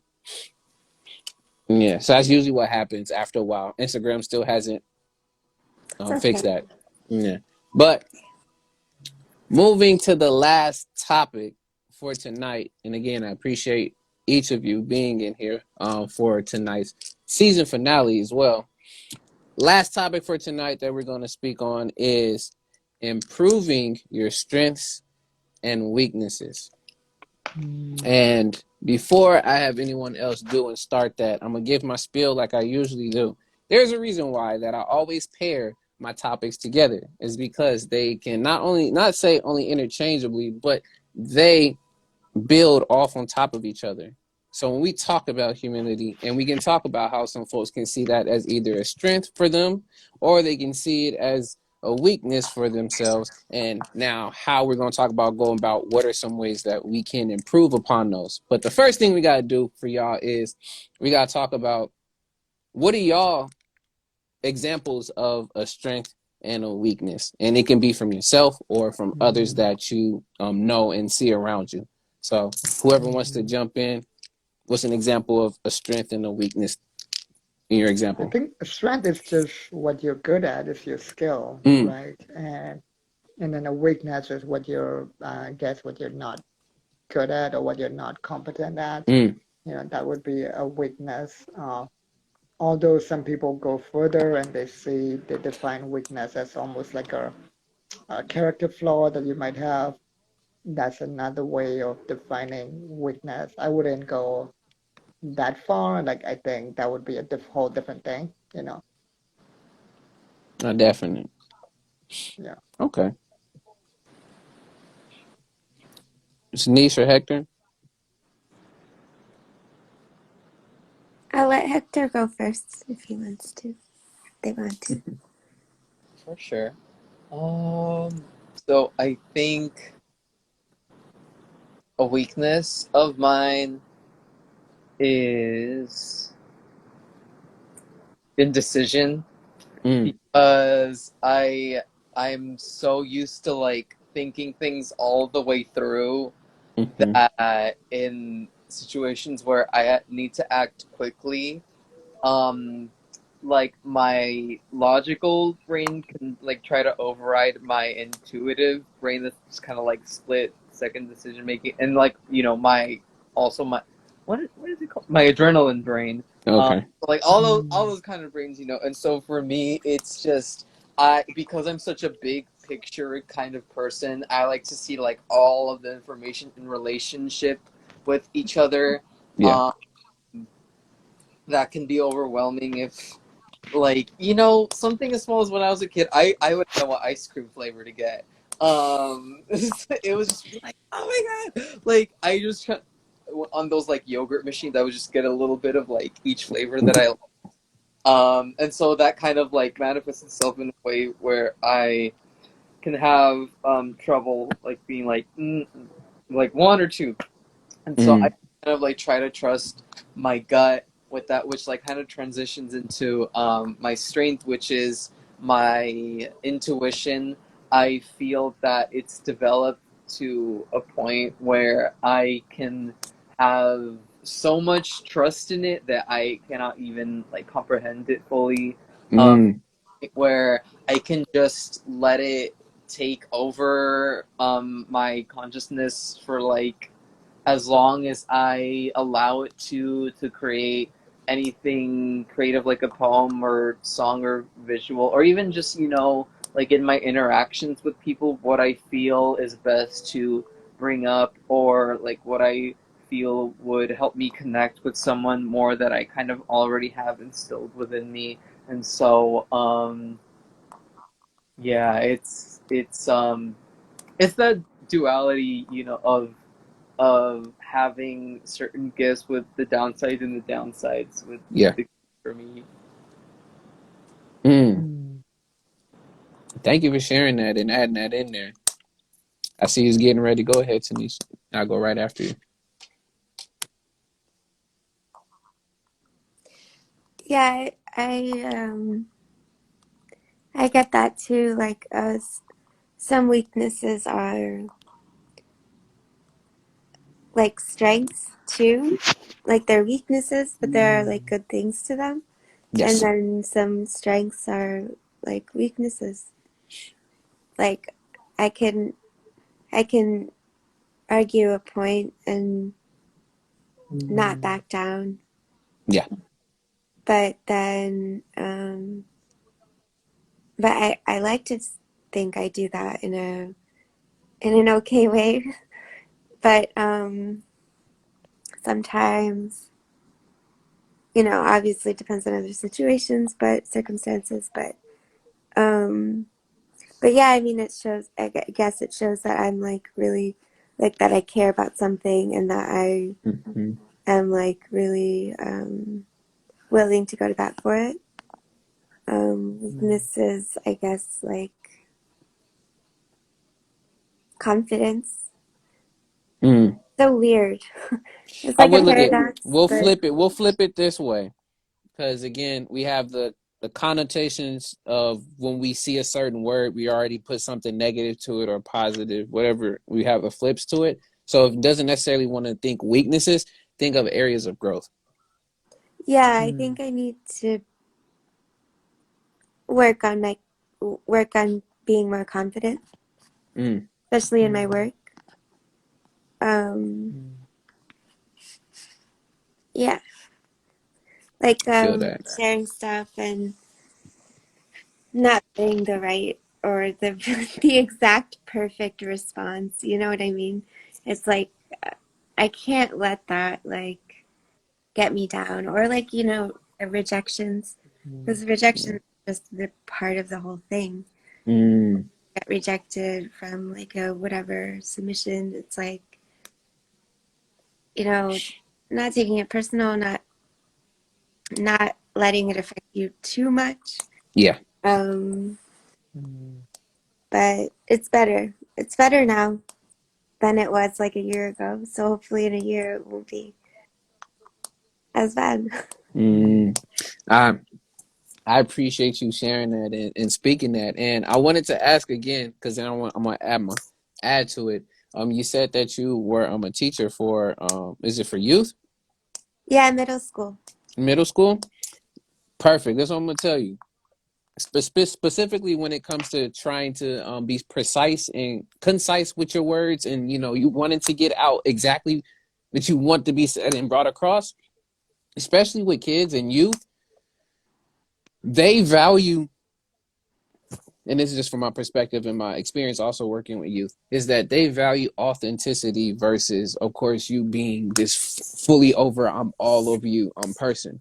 So even if you're not necessarily are able to get it across out in your mind, it's like, oh, this would be the best way to do it.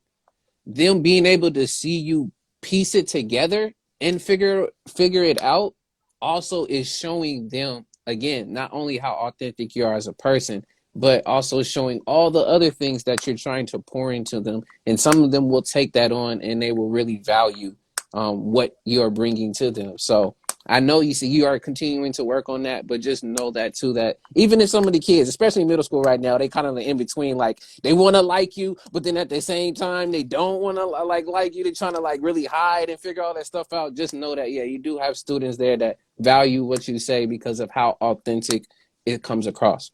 Absolutely. Absolutely. Um, yes, but I would say in my particular case, because y'all really had me thinking, um, I use a model that I've also created a project around that helps me stay grounded with stuff. And I should have said it for to keep me humble. And that motto I have is called keep your pace. And pace is an acronym for patience, awareness, consistency, and empathy. And for me, I use it as a marker again to be aware and ask myself again, each one of those letters to ask myself, was I on pace for today? But when it comes to the strengths and the areas of growth, one of my strengths I wanted to say is the openness, but I will say to that extent, patience. So being able to really like sometimes sit back, take the time, because I love to listen. I love to learn. Yes, there'll be times that I come out and I speak, but I love to listen and learn. And also taking the time to not only help, but to add to whatever someone needs of me. I'm there with it. But then on the flip side, an area of growth for me is at times I can be empathetic, as in I can really try to really get deep into the person to a point where it can create a crutch for that person. Like you're overly trying to compensate for everything that that person may be going through, even though again you validate it, but to a point where it becomes that crutch for them. And that's where I take my time sometimes to step back and be like, there's parts where that person needs to be able to learn how to stand on their own. You can be there on the side with them to support, but don't be going and cooking all the food for them and then let them sit down on the couch and put the food right in their mouth when you know they still have the working hands, even though they may feel down and out and they think they can't do it. All you have to do is be that person in the background, just like, yo, you got this. I'm right there. Oh, you trying to get up? Yo, I see you slowly get it up. Look at the legs to get like being a hype person versus literally. I said it last episode and I butcher it so many times. I got to learn. I'm gonna go look up the phrase and do it. But rather, not only just um, fishing for a person or fishing for a man, woman, whoever it is, but teaching that person how to fish. So giving them the skills so that then later on they can continue to do it for themselves and knowing that you were there to help support, you're not there, they're going to be reliant on you. So that's at least an area of growth for myself is at times I'm very over empathetic. Man. Yeah, that makes sense. Yeah, I think for me, it's mainly the main thing is fear of loss, Mm. and probably also indecision as well. Uh, yeah, I think like even on Instagram, like I think about when to post something. Sometimes I think a long time about uh, before I post something. Things like that. Especially now, lately Instagram has been glitching on me, and it's been really weird where uh, Mm. I cannot post to Instagram directly from inside the Instagram app. I can only post from my laptop or from Facebook app on my phone. So yeah, Interesting. I yeah, I should get out of here. that's It was really nice talking with you guys. Yes, we great appreciate it. talking to you. Thank you. Hmm. See you next time. Gonna talk with these. Peace. Yeah. But yeah, thank y'all all again for sharing again those especially personal of your strengths and Hmm. weaknesses. I value that as well as I'm Yeah. grateful for it. So continuing Oh, and on then with my it. strength, my Go ahead. strength would be, I think just my ability to see things at different levels, and not just different perspectives, but like different levels. Like the overarching, the life level, Yes. then the systemic level, then the community, then the individual level. Like I see through the whole levels like very clearly, Mm, and also my ability to like distinguish clearly between different, categories of things. okay. Like I have a very organizational mind. That's why I came up with, like my 5 types of Anger. anger, my 7 types of labor, the 7 types of labor that I put in every post. Like all of that stuff. I have so much of that kind of stuff. And we know you are a wealth of knowledge and wisdom. We know that for Hmm. sure. And again, I can't say how much I'm grateful for that and you sharing that each time you come on. And I know a lot of folks who do get to hear from you, whether if it's from your poetry or your post, that we appreciate that as Hmm. much as well. Because man, Mm. you talk about sometimes folks coming in and just blowing your mind with knowledge and wisdom. Kunden is Hmm. that person for sure. Uh, but Thank you. continuing on with improving your strengths and weaknesses, we gotten to speak on some examples. Um, I'm gonna put out that why question again. Why is it important or why is it necessary that we are aware of our strengths and weaknesses? Why is that necessary?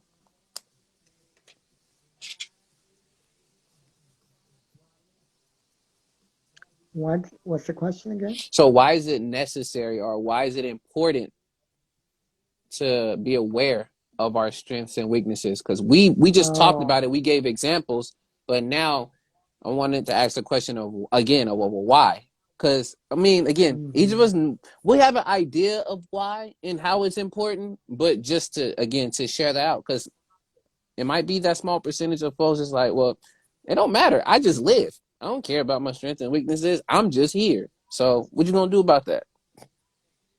Hmm.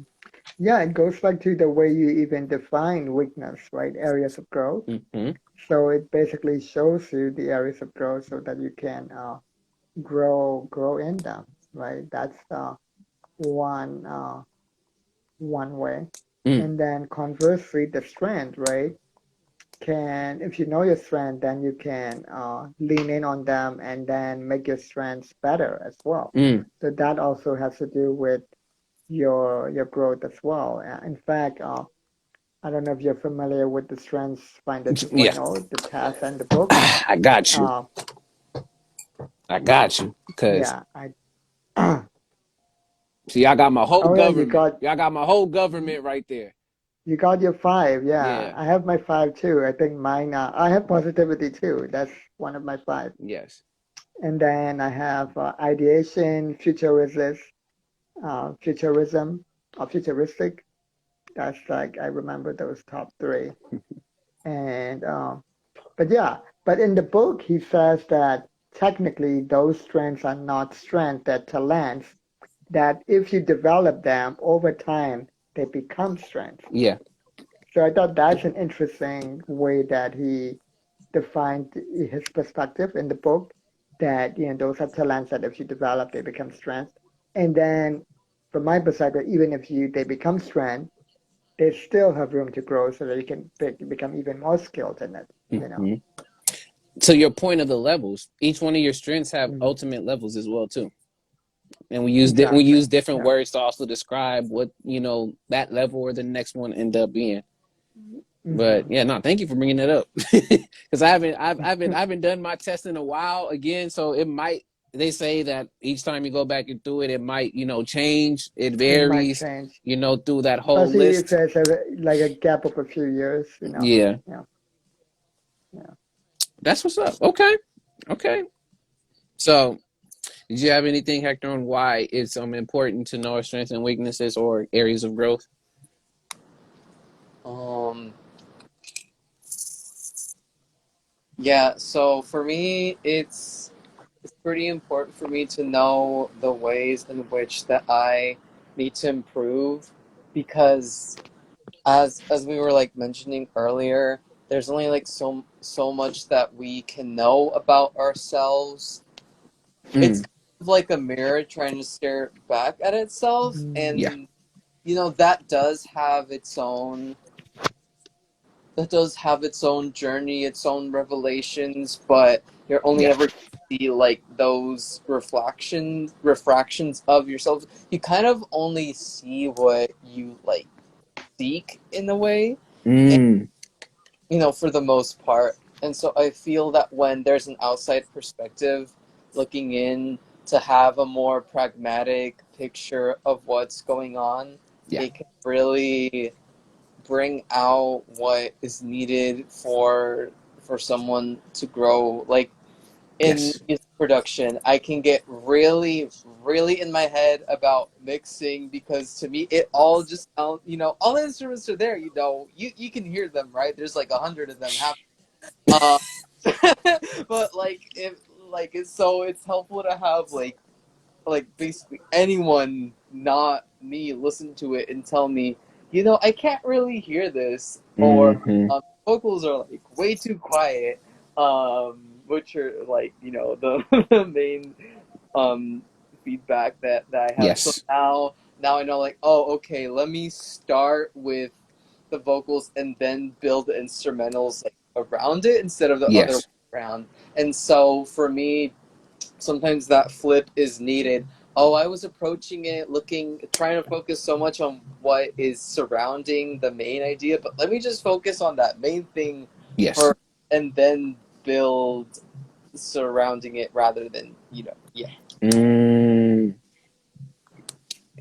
yes. And to add to your point there, that's where a lot of this piece of not only improving on your strengths and weaknesses um, lies, but also to me, it's the wisdom in knowing that for you to be able to build something, you got to start from the beginning. Where that usually happens is, again, from the inside.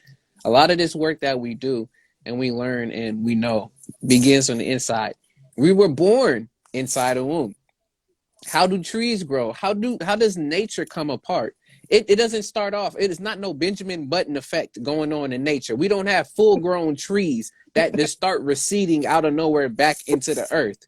So a lot of everything within nature starts from within. So when you start what's inside of you, that main idea, that main topic, that main source, and you start to branch out and grow from there, that's where everything else will start to become connected and interconnected. So I love that example you gave, especially with music, since I'm on that same path with you when it comes to that stuff, is not trying not to get lost in the sauce, in the nature of everything else that is out there, but making sure that you have the root. That's why history is important. That's why culture and going back into knowing yourself and having that foundation is so important. It's so that you can have that anchor, you can have that support to know this is where, honestly, that grand idea is where it branched out to all these other beautiful ideas and sounds that came together to create this. Mm. Yeah, you put that together so well. Wow, that's amazing. I love that example of the trees that they don't just like grow out of like nothing. And I think back, and the fact that you mentioned the womb and then you like jump to like plants and trees was Mm-hmm. interesting because I thought of the shape of a seed, which is kind of like this, and then it just like splits open.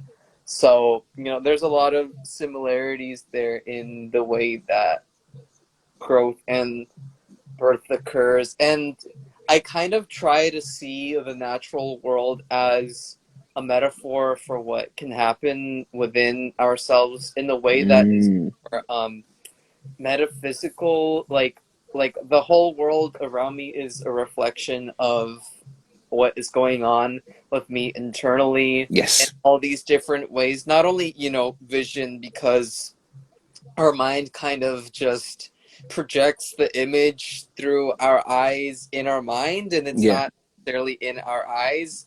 It's funny how like you can consider our eyes a part of our brain. But anyway, so basically, to say is that I'm just very fascinated with seeing the outside world as like learning from just everyday happenings, how to like just listening to the birds, or like witnessing like fungal growth rapidly over a few days as some kind of subconscious message Yes.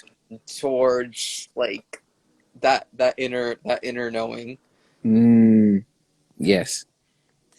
And again, it is important to have that awareness so that you can piece those things together, because on a day-to-day basis, whether you're aware of it or not, you learning something, and it's tying back to you ultimately to relearn, or maybe even add more perspective to a lesson that you've already gotten. So you got to be willing and open to do that. And it's dope that for you to conceptualize it that way, and it helps, again, you get the concept across and know how that sticks for you. That's all it is at the end of the day. You're trying to learn how you learn. So if you learn it this way and it comes out and makes sense to you this way, then it does. And you relay it out a certain way and somebody picks it up and they got you and they figured out a different way with analogies, it makes that type of connection even deeper, because at the end of the day, we have the same reference of what we're speaking on, but we display it and say it in different ways. Mm-hmm. And wow, look at, man, I'm always grateful, and I'm always excited when stuff like this just continues to unfold, because again, Kundin knows this. Like when I come in here and I speak on different topics, and it's just like myself, I do have a limited amount of what I can speak on, but when all of us come in and we start building, it just starts to click. So again, appreciate you, Hector. Appreciate you, Kundin, when that Sure. comes in, it happens. But thanks so much for welcoming me here. Oh yes, no problem. And anytime if you gotta go, just let me know, because yeah, we're about to get ready towards the wrapping up. But if anytime you gotta dip, just let me know. Um, the next thing, at least the last one, I wanted to share, at least with a question, and then we can go, and I usually also do like the last rounds of what you got from the whole show, if you want to share that as well too. But the last question I want to pose out to all of us is, since we have it, it says improving your strengths and weaknesses. I want us to give us again some examples on how we can improve on our strengths and our weaknesses, or again areas of growth, or what are some ways you improve on their strengths and those areas of growth.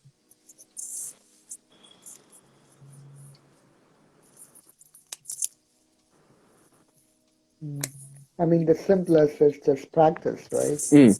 I was thinking that too.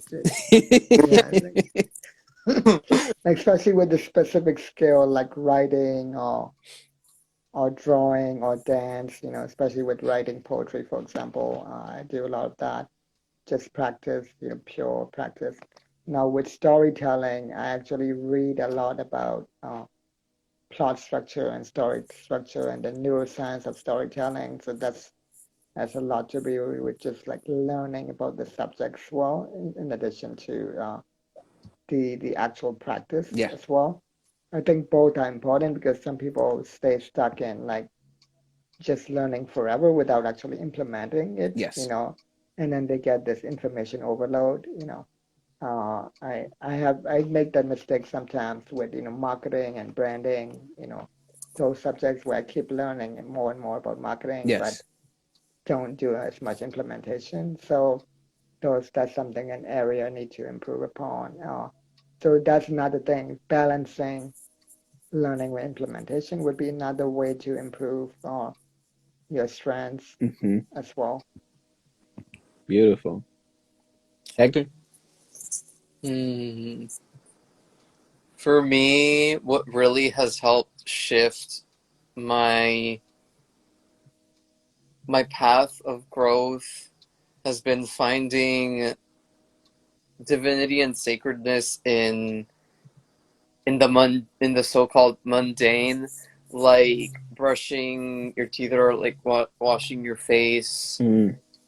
um, Mm, taking out the trash, things like that are kind of just you don't really think twice about Yes. because it's one of those things that you feel that you have to do, but a mantra that's really helped me and I cite Thea Monnier, who's the author of this book, Mm-hmm. and mm, what else? What other person? I'm imagining them in my head, but they're flipping me right now. But yeah, so someone adjacent to Thea came up with this quote, and it's "This too is sacred," Mm. kind of like a repetition. Oh. That kind of conserve. It's like very multi-purpose because I mean mm, just imagine the potential for something as simply profound as that. But when applied to everyday circumstances, it really helps me feel like I'm experiencing what I'm actually doing, Yeah.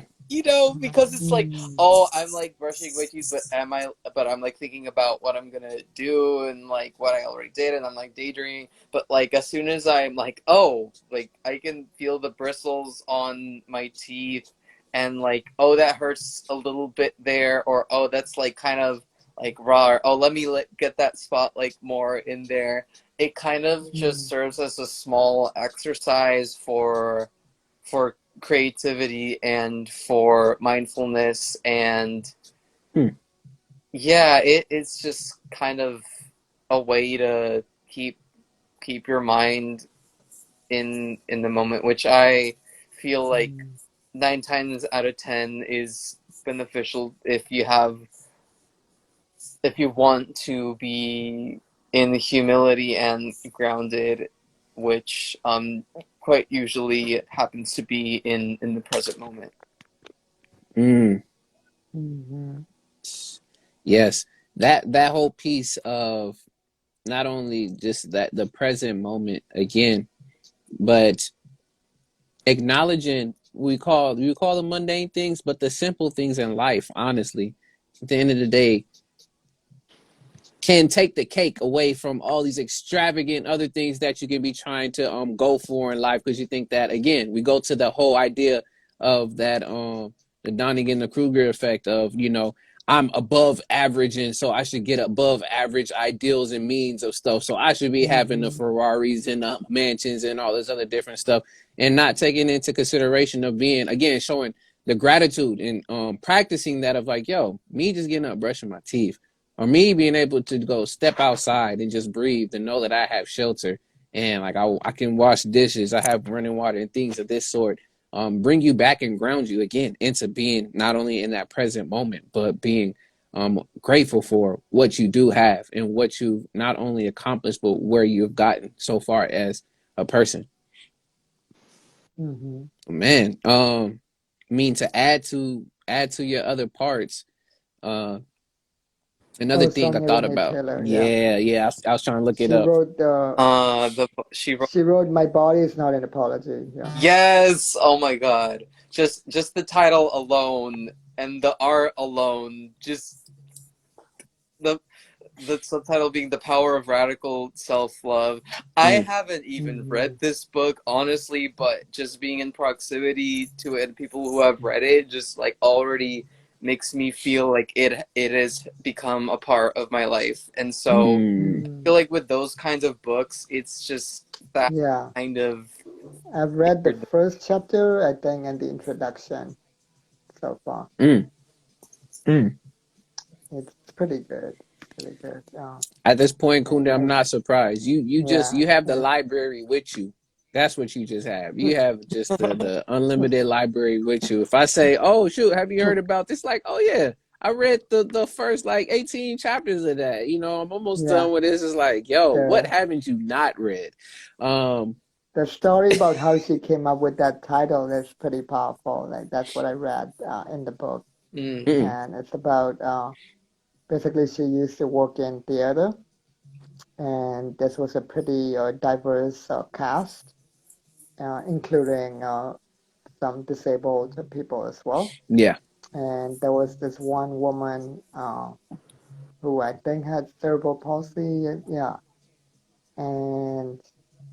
and they were like very open about a lot of different topics, including like sexual partners and things like that. mm, Their love lives, their sex lives, and they I think one time the woman who had cerebral palsy was telling Sonia about how reluctant she often is to well, she ended up becoming pregnant because she was reluctant to ask her partner to wear a condom, mm, and she was like, and she was somebody who like really did not want to get pregnant at all. She was, and so like Sonia was like, but so yeah, why don't you just ask? And she was like, well, I have cerebral palsy, and it's hard to like just to get into proper position because of the disease that you have to to get there.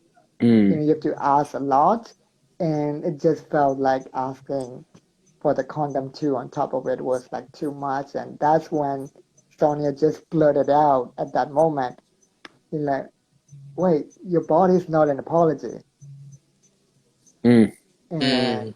that eventually became the title of the book from that moment, like from that incident. You know, Wow. you know, Powerful. yeah. Mm-mm. But yes, again,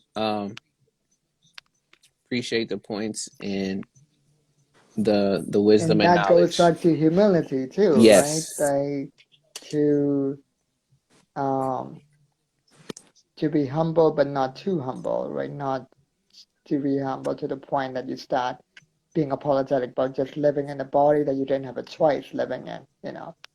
Mm. Yeah. I'm gonna just snap. I'm gonna snap to both of y'all. Like I'm gonna snap Mm. to all of that. Again, what we're gonna do now, y'all, is we're gonna get ready to go ahead and start wrapping up. So if y'all have any last Oh, points or one things more you want thing to though. share before we Yeah. do wrap up, please do it. And then I'm gonna ask for your final thoughts, and I will wrap up and give like last announcements. And we'll be out for the season finale. Which thank y'all for coming through with it. So I did wanted to, point out about mantra as a slight correction because it is in the book as well, and it was the one thing Mm, that I didn't like about the book because of the misuse of the word mantra. And what she really means is affirmations, and there are also other words you can use, like yeah. focus phrases is another word I've learned recently. Uh, because a mantra is a very specific thing in Mm, Hinduism and Buddhism. In our Hindu culture, is first of all, it can only be in Sanskrit, it cannot be in English by definition. And hmm, then and a mantra is a specific thing that we use to basically pray to our deities and have a relationship with them. And then in Buddhism, what's funny is that a mantra is the opposite of an affirmation. It's literally a negation. hmm, You repeat a specific word that is by definition meaningless. So if it has a meaning, it's not a mantra in Buddhism. So it's meaningless, and you repeat that word, that sound on purpose to negate your mind, to negate your ego, so that you can free yourself from the egoic mind and know your true self. So it's literally a negation.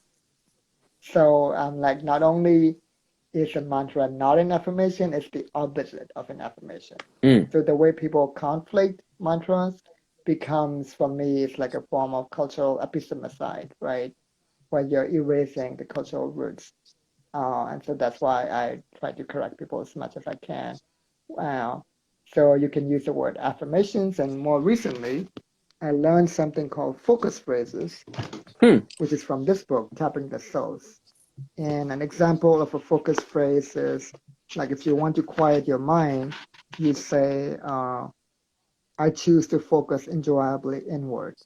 And and that really like gets you to focus enjoyably inward, right? And then the next step, he has like 7 steps in this book, but even the first 2 alone are powerful.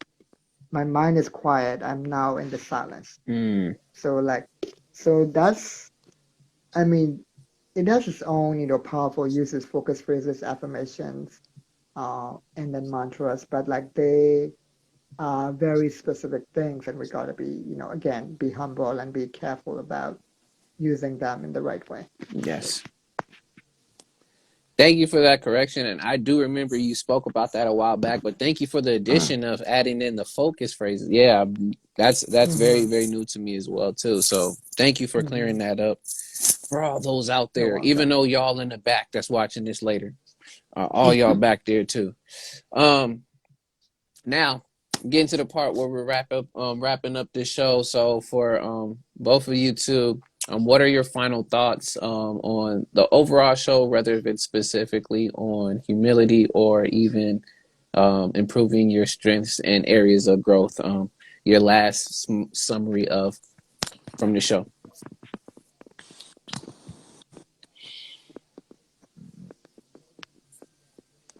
Final thoughts for me are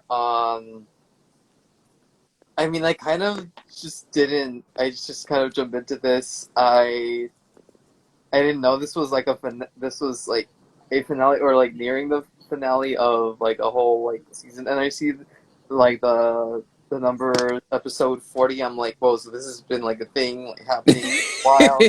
I'm like, oh, so I kind of just like jumped into this whole like situation, and I'm glad that I did. I'm happy that I got to find and affirm and be reminded of and learn all these different ideas that I just that I feel can help ourselves and others grow and Mhm, thrive. And yeah, I'm really looking forward to like either being part of this more in the future, or like watching these lives and or the playbacks. And mhm.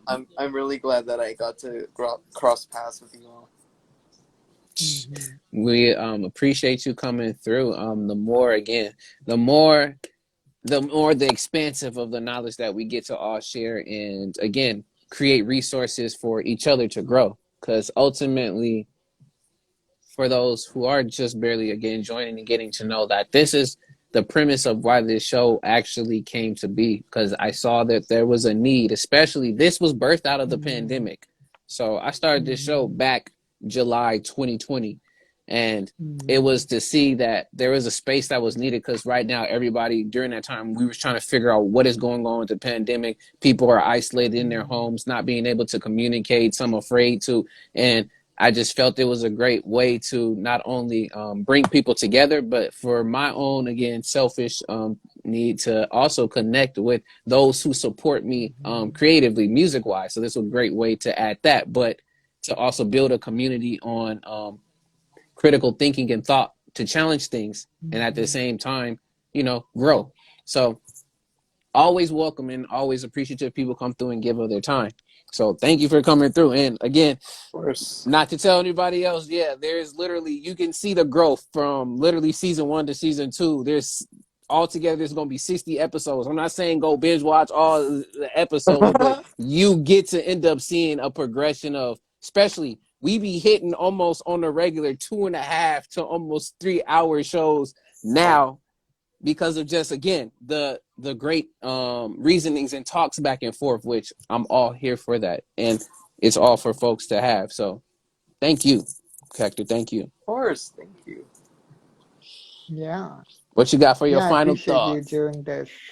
It's been a great show. It's been a great it's a wonderful season. It's a uh great reminders. I love the format too, like current events and then followed by two topics that are related to each other and sequentially done, like humility and improving your strengths and weaknesses. I think it's so, yeah, like especially this topic, I think it's so important to be humble, especially when we realize, we're all interconnected. Mm-hmm. So being humble helps us uh, really care more about each other and help each other more. It brings a more collective or communal mindset. So I really Yes. like that. Like, similar to this too is sacred. Like for me, one phrase that I really liked, so I could call this a focus phrase as well.